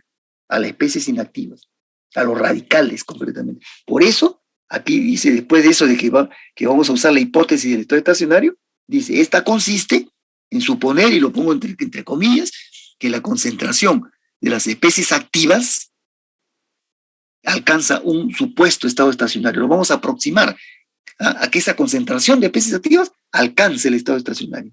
¿Y qué significa eso? Que tiene su concentración aproximadamente constante. Es decir, como reacciona, siempre, ¿no? La velocidad de reacciones para formar estas especies reactivas va a igualar a la velocidad de las reacciones en que se consumen o se destruyen o desaparecen. El concepto puede estacionario, lo que se forma es igual a lo que desaparece. Si estas dos, la cantidad, la velocidad de lo que forma es igual a la velocidad de lo que desaparece, teóricamente la concentración es constante. Y visto matemáticamente, eso significa que la derivada con el tiempo de estas especies activas es cero. Ese es el concepto de estado estacionario. Cada vez que hablamos de estado estacionario quiere decir que no hay variación con el tiempo. Y si estoy diciendo que el concepto estacionario lo voy a aplicar a las especies activas, lo quiere decir esta derivada que está en la figura amarilla, significa que la concentración de las especies activas, que es lo que está entre paréntesis, es constante. ¿Ven? Entonces, ese concepto, que es la aplicación del concepto de estado estacionario, o estoy aproximando lo que estado estacionario, se lo estoy aplicando a los únicos en la reacción, que son los que tienen tendencia a no ser estacionarios, que son los radicales. ¿Y qué radicales voy a tener? Ya, bueno, eso lo vamos a ver en el mecanismo. Va a haber diferentes tipos de radicales acá. Pero todos, por ser radicales, a todos les puedo aplicar el concepto de estado estacionario. Si voy a hablar de radicales libres, van a ver el mecanismo. Bien fácil de entender. Hay radicales libres desde la iniciación, durante la propagación y en la terminación. Entonces yo puedo aplicar este concepto a las tres etapas. Y mi modelo cinético se hace relativamente sencillo con esto. ¿Ya? Entonces, fíjense todo lo que venimos mencionando, el concepto de Flory, ¿no? El uso de inhibidores, el concepto de estado estacionario, y ahora viene esta última. Porque hay una más, pero es menos importante. Esta última, miren lo que dice acá. Esta es una buena diferencia con la policondensación. Yo no mencioné para nada este tema en la condensación, las llamadas reacciones, ¿no? De cadena, las llamadas transferencias de cadena. Dice, hay reacciones de polimerización en cadena que suelen comprender una etapa adicional. O sea, en la poliadición muchas veces hay una etapa adicional. No solamente la iniciación, la propagación y la terminación. No solamente es eso. No puede haber una que se llama las reacciones de transferencia de cadena. Esta es una etapa que estrictamente hablando cinéticamente, esta no es parte del mecanismo. Puede ocurrir, dice, con mucha frecuencia, puede ocurrir, pero no es parte del mecanismo. Lo que ocurre es que si esto sucede, esto es negativo, nocivo, perjudicial y peligroso. ¿Y qué tengo que hacer esto? Evitarlas, estas reacciones. ¿Y cómo las evito? Primero tengo que estudiar bien la polimerización y saber si estas pueden ocurrir o no. En muchas polimerizaciones puede ocurrir, en algunos casos de manera muy peligrosa, en otros más lento, menos peligrosa, muy leves, que ya no nos representan peligro. O sea, el fenómeno es variable en todas las polimerizaciones, pero en algunos grupos es muy agudo. Entonces, hay que ver cómo enfrentamos este problema, porque esto no es parte del mecanismo, va contra la polimerización. ¿Y en qué consisten estas llamadas reacciones de transferencia de cadena? O simplemente les dicen reacciones de transferencia, ¿no? que ocurre que el centro activo de una cadena que está creciendo, ¿dónde está una cadena que está creciendo? En la etapa de la propagación. ¿Ven? Está aumentando, está creciendo en tamaño. Ese es su centro activo, que va a ser un radical, van a ver. Eso, en vez de continuar creciendo, en vez de seguir sumándose moléculas de monómero para crecer más, que es lo que sería la propagación y crecimiento, lo que hace es transfiere su centro de crecimiento o su actividad química a otra molécula. Se lo traspasa a otra. Y al traspasársela a esa otra molécula, la activa esa otra molécula. Y ahora es la otra molécula activa la que empieza a reaccionar y empieza a hacer cualquier cosa. Empieza a producir cualquier cosa, pero ya bloqueó a la cadena que estaba creciendo, polimerizando tranquilamente. Y en otras palabras, ¿qué hizo? Me malogró la polimerización, porque me la desvió. Y tiene varias consecuencias negativas, porque por un lado, al cortar a la cadena que estaba creciendo y activar a otra para que haga otras cosas que no son el polímero, ya me detuvo la polimerización. Entonces no permite que el polímero crezca. Actúa directamente contra el crecimiento del polímero, o sea, afecta el grado de polimerización del polímero. Eso por un lado. Segundo, ¿ya? Me hace perder mi tiempo y plata, pues, porque yo puedo estar creyendo que estoy polimerizando y ya no, ya se desataron las reacciones de transferencia y me malogró todo. Estoy perdiendo tiempo y plata. Y tercero, el más peligroso, puede ser peligrosísimo, porque estas reacciones muchas veces no son conocidas y no son una, pueden ser 4, 5, 8, 10, 20 a la vez y pueden generar especies dentro del reactor, donde yo estaba con mi reactor, que al final puede ser una explosión eso, porque aumentan la presión, la temperatura y todo, y terminamos nuevamente con un reactor bomba ahí. ¿Se dan cuenta? Entonces, totalmente negativo. Por eso estas reacciones de transferencia le dicen reacciones secundarias y más conocidas como indeseables, porque son perjudiciales. Porque en primer lugar, si lo vemos desde el punto de vista químico, me perjudicaron mi polímero, pues, porque al cortarlas y desviar la reacción, no dejaron que crezca mi polímero. ¿Eh? Pero tienen varias consecuencias. Entonces, como dice acá, y esto lo advierte bien este cuadro, bien claro, hay polimerizaciones que suelen comprender esta fase. Entonces, ¿qué tengo que hacer acá? La recomendación así de ley es estudiar la polimerización en chiquito, en laboratorio primero, y determinar si hay reacciones de transferencia, reacciones secundarias. Y no solamente determinar si hay, sino saber cuáles son. Deducir, o sea, llegar a saber cuáles son esas reacciones. Cosa que, si ya sé quiénes son, ya sé cómo las puedo bloquear. Y ven, aquí tienen una primera gran razón para, el uso de inhibidores. Acá hay una primera razón, por acá la polarización recurre a inhibidores. ¿Por qué? ¿Por qué? Porque hay cantidades de polarizaciones que presentan estas reacciones de transferencia. Cuando esas reacciones de transferencia son, una vez que yo la estudié, veo que son reacciones intrascendentes, los productos que forman son, digamos, no son peligrosos, son poquitos, ya bueno, a veces las dejan ahí, ¿no? Pero normalmente no es así, normalmente son peligrosas y malogran la polimerización.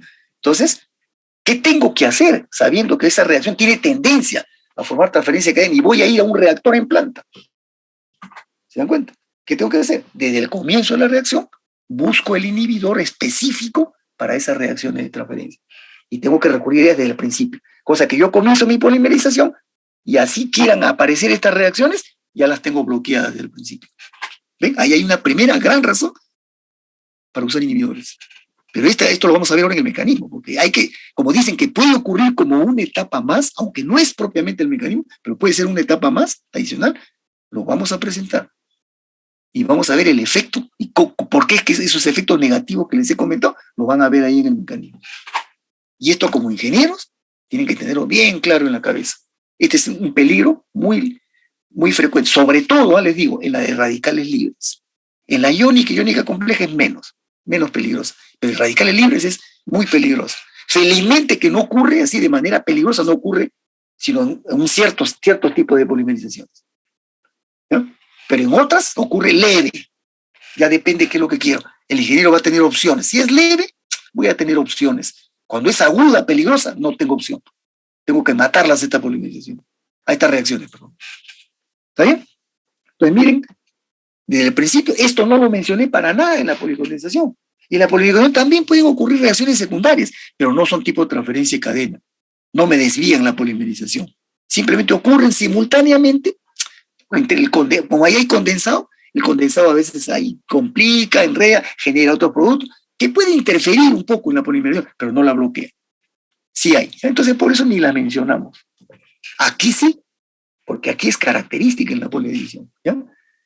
Bien, y un último punto, que esto tiene que ver con algo que ya hemos mencionado también en el curso, en diferentes momentos, que dice, estas polimerizaciones de reacción en cadena, o estas poliadiciones, son en realidad, visto como mecanismo químico, son reacciones de adición de enlaces múltiples, o reacciones de apertura de anillos. Fíjense el término que comienzo por el último, reacciones de apertura de anillos. Justamente por la poliadición se descubrió que había un grupo de reacciones que eran para anillos saturados, como la lactama, lactonas, ¿no? Que primero tengo que abrirlos, si no, no puedo iniciar la polimerización. Requisito previo, antes de pensar en radicales ni nada, tengo que abrir el anillo. Y una vez que lo abro, sí pueden continuar por el mecanismo de adición. Pero después se descubrió que hay anillos también, que una vez que los abro, ¿no? Se encadenan por el mecanismo de condensación, como pasa con las lactamas y lactonas, que generan esas poliamidas de un solo número, ¿ven?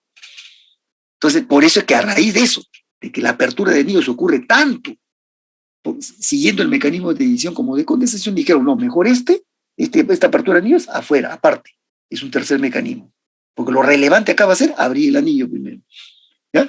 Pero hay un grupito, pues, que sigue, una vez aperturado el anillo, sigue el mecanismo en cadena de adición, ¿ya? Entonces, en la práctica, ¿qué significa esta polimerización? Es abrir un anillo insaturado doble para que se enlace. Por eso le dicen reacciones de adición de enlace múltiple. ¿Qué enlace múltiple? El insaturado doble, concretamente. Triple no, solo el doble. ¿Ya?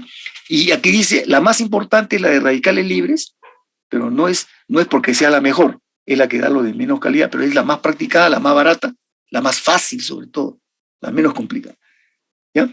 Y dice, esta polimerización es la reacción de adición de un radical libre a un ion, de un radical libre o un ion al doble enlace carbono-carbono, porque yo voy a abrir el carbono-carbono doble. Ya saben ustedes que cuando polimeriza un monómero de adición es porque le voy a abrir, romper el doble enlace. Entonces, la especie activa, que es el radical libre o ion complejo, va a atacar a ese doble enlace y lo va a abrir y lo va a transformar a estado radical también. Ese es el principio de la iniciación de adición, ¿ya? La especie activa ataca al monómero, pero ese ataque, ¿qué significa? Romper el doble enlace. Y lo va a activar también al monómero. Y al monómero lo va a pasar a estado de radical también. Y ahí empieza la polimerización, ¿ya? Entonces, la más importante es la radical y en segundo medida la iónica. Pero también hay iones complejos, ¿ya? Es lo que dice en el último párrafo. También, aparte de la radical iónica, la polimerización puede tener lugar por mecanismos en los que intervienen compuestos de coordinación. Estos son pues, los complejos de coordinación, que son los iones complejos, que aparecieron también en la química en la segunda mitad del siglo pasado, con un premio Nobel, justamente, que lo vamos a ver ahora. Pero en la química orgánica se estudian estos complejos de coordinación, para reacciones simples también, pero esos aparecieron en la química en general para los polímeros, y fue toda una revolución en el campo de la química en los años 60 más o menos, ¿no? Porque no existían, no se conocían los complejos de coordinación. Y cuando estos ganadores del premio los enunciaron, los mostraron, ¿no? Para la química fue un tremendo avance, un nuevo capítulo en la química de los complejos de coordinación. ¿Y dónde lo mostraron? ¿En qué caso? Justo en casos de polimerizaciones, concretamente en el polietileno y en el polipropileno. Fue un tremendo. Entonces, por eso después apareció una polimerización llamada, ¿no? Iónica compleja. Bueno, entonces, ahí están el resumen de ideas. No sé si hay alguna pregunta. Reitero, miren, el concepto de Flori, ¿no? El uso de inhibidores, el concepto de estado estacionario, ¿no? Y la posibilidad de que exista esta etapa, yo no digo mecanismo, esta etapa adicional llamada reacciones de transferencia y cadena. Peligrosa, nociva, ¿no? Bien. Ese es un primer punto de esta parte introductoria. El segundo punto, y aquí termina la parte introductoria, es presentar de manera general el esquema cinético. Este es el esquema cinético. Ahí están las 3 etapas, ¿ven? Como ven, esto no hicimos en la policondensación. ¿Por qué? Porque según lo que nos decía la etapa introductoria, el concepto de Flori en la policondensación, no, las etapas son similares, que no se distinguen entre ellas. Hay una iniciación, hay una propagación, hay una terminación, pero son tan iguales que ni las noto entre ellas. No noto el paso de una a otra, en cambio aquí sí. Aquí sí son marcadamente diferentes y algo más que decir. Si yo no activo el monómero no va a reaccionar solo, o sea, no se va a iniciar la polimerización. ¿Se dan cuenta? Entonces, ahí está. Vamos a comentar este mecanismo. Esto es lo clave, ¿eh? Porque después lo que viene es, vamos a partir de este esquema y lo vamos a analizar cuando el iniciador sea un radical libre. Después cuando el iniciador sea un ion, cation o anión, o cuando sea un ion complejo. Pero va a seguir esta norma normalmente. Va a haber algunas diferencias, a unos detalles lógicos, porque por eso se habla pues de tres tipos, ¿no? Radicales libres, iónica y iónica compleja. ¿Y dónde están las diferencias principalmente? En la iniciación y en la terminación. Hay mecanismos, como por ejemplo radicales libres y las iónicas, cuya iniciación normalmente tiene dos etapas, como lo ven ahí. Hay dos reacciones durante la iniciación. Eso ocurre en radicales libres, por lo menos en la gran mayoría de reacciones de radicales libres, y en las iónicas. Pero no ocurre, por ejemplo, en la iónica compleja. La iónica compleja, la iniciación es totalmente distinta. ¿Ya? Es una gran diferencia. Pero ¿qué tienen de común todas? Que generan una especie activa. El radical libre o el ion complejo van a atacar al monómero y al monómero lo van a pasar a estado de activo, lo van a transformar en radical. Si es un radical libre que ataca al monómero lo va a transformar a radical libre. Si es un ion el que ataca al monómero, el monómero va a estar en estado iónico. Y si es un ion complejo el que ataca al monómero, el monómero va a estar en un estado iónico complejo. Esa es la diferencia, ¿ya? Pero como digo, aquí en radicales libres y en iónicas son dos etapas normalmente, ¿ya? Pero la radicales libres tiene otras opciones también. Pero hablando de la gran mayoría de casos, es este mecanismo en dos etapas de iniciación. Y la terminación también, ¿no? Esta es la diferencia. Radicales libres tiene varias formas de terminación. La iónica también, menos que radicales, pero también tiene más de una. Pero en cambio, la iónica compleja tiene casi una forma definida de terminar. ¿Ven? Entonces, los extremos son la iniciación y la terminación, eso es la que las diferencia a las tres formas de poliadición. Pero la etapa central es similar. Es el ataque sucesivo, continuo del monómero al centro activo, como vamos a ver. ¿Ya? Entonces, miren, explicando esto, decíamos, ¿no? Y poniendo ya algunos términos para que los vayan conociendo. I. ¿Quién es I? El iniciador. ¿Ya? Como decía acá en la parte primera, ¿no? Se inician con una molécula llamada iniciador, que es el catalizador, pero acá le llamamos iniciador. Acá lo están viendo. ¿Se dan cuenta? Ahí está el iniciador I. Ese iniciador es una molécula, es un compuesto químico que yo lo tengo que activar primeramente. ¿Para qué? Para que me genere el radical libre, se transforme a fase radical. Y esto es una reacción aparte. Muchas veces esta primera reacción que ven I se transforma en I punto o I asterisco, ¿ya? Se hace en un reactor chiquito aparte. Y una vez que ya generé el radical, ese que se va a llamar radical primario, se va a llamar el I asterisco, se va a llamar radical primario, ese lo pongo en contacto con el monómero, ¿ven? La segunda reacción. I asterisco con monómero, y miren lo que hace. Ahí donde viene el concepto pues de cadena, ¿no? El radical primario, que es un radical, tiene el electrón desaparecido, ataca al enlace insaturado de monómero, lo abre, ¿no? Y lo deja activado al monómero. Y eso lo representamos como IM punto, porque el I queda incorporado al monómero. Se ha juntado con el monómero, pero el monómero está en estado activado. A ese monómero activado, IM asterisco, se le llama centro de crecimiento. Porque cada vez que yo logre llegar a formar este IM asterisco, cada centro de crecimiento va a desatar todo el mecanismo y va a terminar en una cadena al final. ¿Me entiendes? O sea, este mecanismo no ocurre una vez. Porque yo cuando descomponga el iniciador I y me forme el radical primario, no se va a formar una sola molécula, se van a formar cientos, miles de I asteriscos. Entonces en el reactor voy a tener un montón de radicales primarios formados. Y eso, al meterlos al reactor donde está el monómero, y lo va a atacar al monómero, esa reacción que ven en segundo lugar, I asterisco más M, ¿no? I asterisco más M, se va a producir simultáneamente un montón de veces. Entonces, ¿qué es lo que está ocurriendo acá? Que en el reactor se van a formar no un centro de crecimiento, sino cientos, miles de centros de crecimiento a la vez. Y cada uno está destinado a llegar a una cadena. Pero no todos llegan de la misma manera. ¿Ya?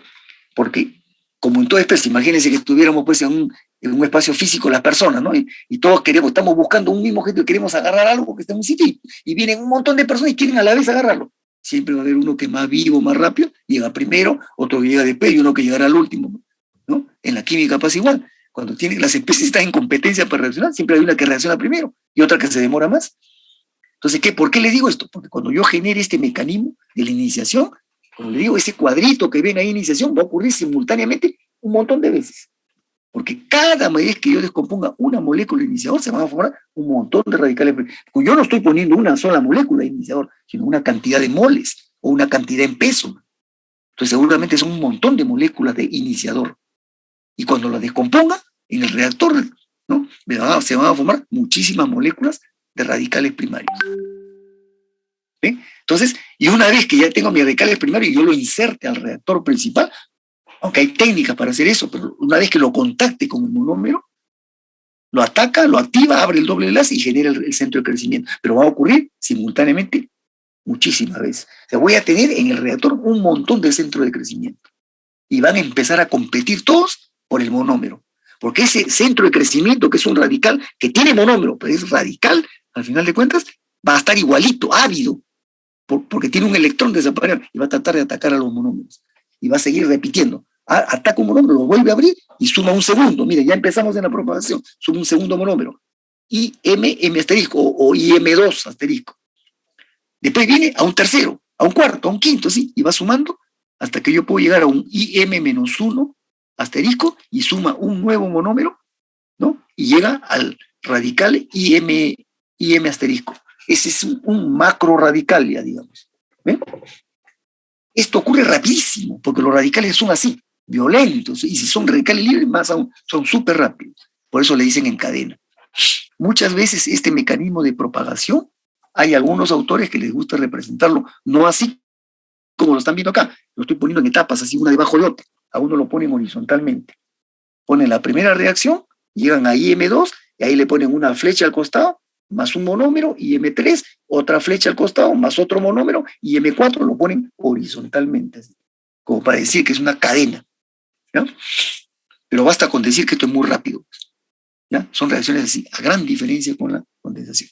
Entonces, ven, cada centro de crecimiento desata un crecimiento así, y teóricamente llega hasta un macro radical, que es el IMN asterisco, al final del crecimiento. Una vez que llegue ese tope ya no crece más, pues, por varias razones, o porque termodinámicamente ya no suma más, o porque químicamente ya no encuentra monómeros, porque todos se los están disputando los diferentes centros de crecimiento. Entonces, ya cada uno llega a y como va a haber uno que fue más rápido que otro, capturó más, una enlazó más monómero que otra, otras menos monómero, entonces quiere decir que yo llego a cadenas IMN, IM asterisco, que no son del mismo tamaño necesariamente. ¿Se dan cuenta? Y eso habiendo partido de un mismo centro de crecimiento. Pero como va a haber a la vez un montón de centros de crecimiento que están haciendo lo mismo y todos compiten contra todos, ahí viene la pelea pues, feroz entre ellos, ¿no? Y se va a distinguir más quién es el más rápido. Va a haber súper rápidos, muy rápidos, más rápidos, medianos, lentos, muy lentos, extremadamente lentos, de todo. Y los más relegados, ¿quiénes son? Son los que más se demoraron y ya no van a encontrar los monómeros tan rápido. ¿Ven? Entonces, y aquí nomás ya van haciendo, en esta pugna que hay de los radicales por capturar más monómeros y crecer hasta macro radicales, ahí nomás ya va a haber diferencias. Y son diferencias pequeñitas en el tiempo, ¿eh? Porque estas reacciones tienen una constante de velocidad alta, son súper rápidas. Por fracción de segundo se van a ganar, pero el hecho es que algunas crecen más. Entonces van formándose una serie de cadenas y macroradicales IMN asterisco de diferentes tamaños. Pero ahí todavía, con eso todavía yo no puedo demostrar que se forman cadenas de diferente tamaño. Esa es una primera idea, ¿no? Viene la terminación, ya no pueden crecer más, ¿qué hacen? Aquí viene, normalmente, ¿qué se hace acá? Se interviene. Pero esto puede ocurrir también de manera natural. El radical es tan ávido, es tan reactante, que se puede encontrar un IMN asterisco con otro IMN asterisco. ¿Ven? En algunos casos se atacan porque cada uno tiene un electrón desapareado, pues, ¿no? Y en otros casos se miran nomás y cada uno termina por su lado. Pero el concepto de terminación es ¿qué cosa? Que el macroradical que ha crecido en la etapa de la propagación sale del estado inestable de radical y se transforma en cadena IMN. Esa es la definición de terminación. El IMN asterisco, inestable, se estabiliza y se transforma, ese IMN que era macro radical, se transforma en macrocadena. Y terminó la polimerización. Entonces podemos ver claramente que las tres etapas son bien diferentes. Pues. ¿Ven? Y son de no solamente la velocidad, sino la diferencia, las características, porque la primera tiene que haber el iniciador, tengo que activar y generar radical primario, tiene que haber el ataque al monómero y generar el centro de crecimiento. Eso es lo que significa la iniciación, la generación de radical primario y el ataque al monómero para producir el centro de crecimiento. ¿Y la propagación qué es? Es la adición sucesiva, rápida, violenta, extremadamente rápida de los monómeros a los centros de crecimiento para generar los macroradicales. ¿Ven? Diferente. ¿Y la terminación qué es? Por definición, la estabilización de los macroradicales para pasar a estado de macrocadenas. Ese es el mecanismo de poliadición. Y como digo, con sus diferencias en la iniciación, que puede ocurrir en 2 etapas generalmente, o en una, y la terminación que puede ocurrir de una o más formas, en el fondo, ahí están las 3 poliadiciones. Así que este radical primario, ¿no? Puede ser un radical libre si es que el iniciador, cuando se descomponga, me genere radicales libres. Hay moléculas que dan radicales libres. Otras, pueden ser otros iniciadores que cuando se descompongan generen iones. U otros que ya viene el iniciador preparado para generar un ion complejo. Entonces, toda la diferencia es quién es el radical primario.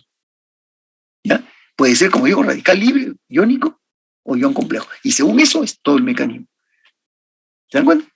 Terminé la polimerización y ahí acabó en principio. ¿Pero qué me dijeron en la introducción? Que hay la posibilidad, que muchas suelen comprender una etapa adicional que son las transferencias de cadena. Entonces, miren, acá está el papel de la transferencia de cadena. ¿Ya?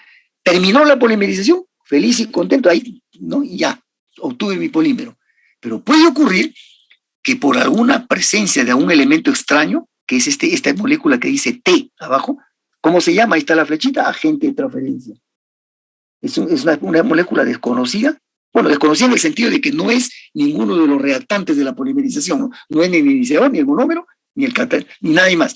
Es una especie que no debería estar, y está. Por ejemplo, ¿qué puede ser?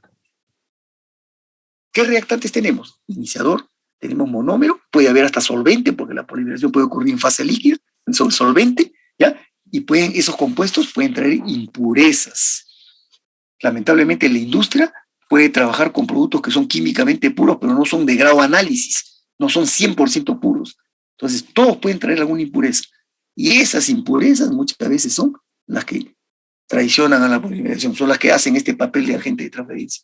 Entonces, ¿qué ocurre? Como decía el concepto acá, ¿no? Lo que decía acá, ¿cómo se producen? Porque cuando el centro activo de la cadena que estaba creciendo transfiere su actividad a otra molécula. ¿Ven? A otra molécula, y esta puede iniciar a su vez una nueva molécula, puede seguir reaccionando. Ese es el concepto de transferencia. Entonces, ¿qué hace esta agente de transferencia? Si por ahí aparece este radical MN punto asterisco que estaba ahí y listo para estabilizarse y terminar, en vez de terminar como debe ser, ataca al agente de transferencia. Y le comparte su electrón, termina, forma su cadena IMN, pero ya activó, miren, al agente T, ya generó un agente activo T asterisco. Y este es el peligroso. Una vez que se forma esto, por eso hay que evitar que se forme esto, hay que inhibir, anular esta reacción, porque se forma el T asterisco, ¿y qué ocurre con el T asterisco? Viene a ser una especie activa más y se mete ahí, entra a competir con la polimerización. Y ese T asterisco puede atacar hasta al iniciador primario, al radical primario, o puede atacar al IMM punto, o al IM3, o al IMN, a cualquiera lo puede atacar. ¿Y qué hace? Bloqueó la polimerización, no deja que el polímero crezca. O sea, como dije, perjudica el grado de polimerización o el peso molecular. Segundo, me hace perder tiempo y plata, porque no voy a sacar el polímero. Y tercero, al actuar con esa molécula puede generar diferentes tipos de productos que no necesariamente los conozco. Y como esto está a presión y temperatura en el reactor, peligrosísimo. Por eso estas agentes de transferencia son especies, o estas reacciones de transferencia de cadena son indeseables normalmente. Pero químicamente son catalogadas como reacciones secundarias. No debe haber. Y si hay posibilidad de que ocurran, como decía la idea esa principal, ¿no? La inhibo. O sea, en otras palabras, tengo que conocer, pues, esta reacción previamente si existe o si hay la posibilidad que ocurra o no. ¿Se dan cuenta? Entonces, ahí está el mecanismo completo. El estudio de esto va a ser ahora hecho para cada caso, pues. Pero voy a seguir este patrón. Este es el mecanismo general. ¿Alguna pregunta?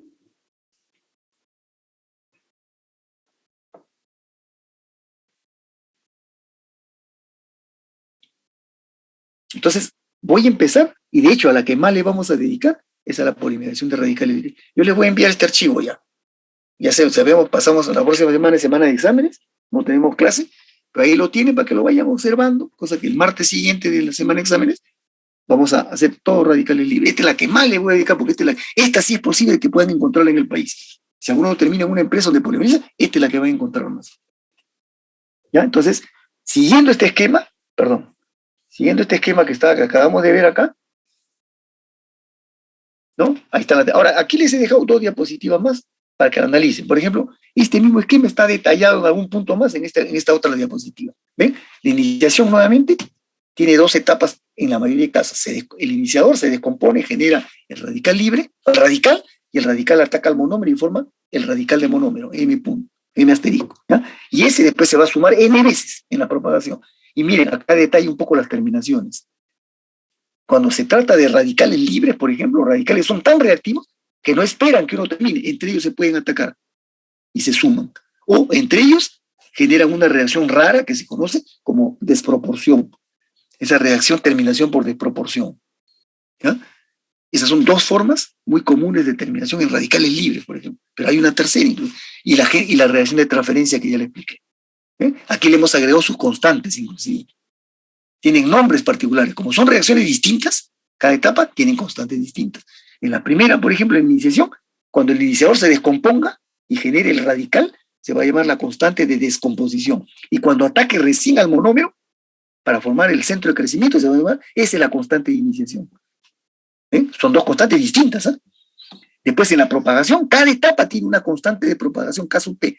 Pero como todas corren igualitas, se va a asumir, nos vamos a asumir que todas las etapas de propagación tienen la misma constante, el mismo valor. Y después las terminaciones. También aquí vamos a hablar de una constante KT. Pero hay formas distintas de terminación, entonces vamos a tener que distinguirlas, pues. Si es la terminación por combinación, será KTC. Si es la constante de terminación por desproporción, será KTD. Son distintas. Aunque se parecen en valor entre ellas, pero no son iguales. Y si hubiera transferencias, se supone que no las debo permitir, se van a llamar KTR, constante de transferencia. ¿Ven? Fíjense, el panorama completamente diferente a la condensación. Y aquí también vemos algún detallito más. Aquí está más resaltado por colores, ¿no? La iniciación en 2 etapas, ¿no? La propagación con N etapas y la terminación con las 2 formas principales que tiene, sobre todo en la radical libre y en la iónica. ¿Ven? Por eso lo dejo ahí, porque esta de acá y esta sirven para completar y completar mejor el cuadro general. Bien, entonces ya ahí pasaremos a radicales libres, ¿no? Y lo primero que vamos a ver es el mecanismo. Y en el mecanismo vamos a estudiar la iniciación, la propagación y la terminación. La propagación con todas sus formas y la iniciación con todas las formas que tiene. Acá hay todo un contenido. La terminación, propagación y la terminación. Miren, la terminación. La propagación tiene sus detalles que vamos a explicar y la terminación tiene sus formas también distintas. En radicales libres. Y de ahí viene la cinética. ¿Ya? Este es interesante. Parece complicado, pero cuando lo van viendo en realidad tienes de puro sentido común. Lo que estaba mostrado acá es de pura lógica. Cuando hable de radicales, por ejemplo, cuando ya van a terminar, tengo un macroradical, ustedes han visto en el mecanismo que yo llego a un macroradical IMN asterisco, ¿no? De cualquier tamaño. Entonces acá lo veo, pues, por ejemplo, en la terminación, ¿no? Un macroradical de un tamaño N con otro de tamaño M. Si se juntan y comparten el electrón, que es el asterisco, se combinan, ahí está. Pero pueden hacer la otra, la desproporción. Este es un mecanismo especial que ocurre. Aquí va a haber una transferencia protónica y forman 2 cadenas de diferentes tamaños. Pero también pueden reaccionar cualquier cadena con un radical primario y forma también cadenas. O sea, tiene hasta 3 formas de terminación radicales libres. Y esto es bien sencillo, ¿entender? Pero vamos a ir en orden. Pues primero vamos a presentar cómo ocurre la iniciación de diferentes formas, ¿ya? Y cómo ocurre la propagación y después la terminación. ¿Ya? Bueno, esto trataremos de terminarlo, si es posible, en una semana más, ¿no? Yo no quiero dedicarle mucho tiempo a esto porque no es la intención aquí en el curso de meternos al tema cinético de la polarización. Es un capítulo más donde tratamos de darle, como digo, una visión panorámica de cuál es el estudio, cómo es el estudio de la reacción de obtención de un polímero. ¿Ya? Y después vamos a reforzarlo eso al final cuando veamos la técnica. Eso sí les va a interesar más, cómo se hace en el reactor en planta, la polimerización. Bien, jóvenes. ¿No hay preguntas?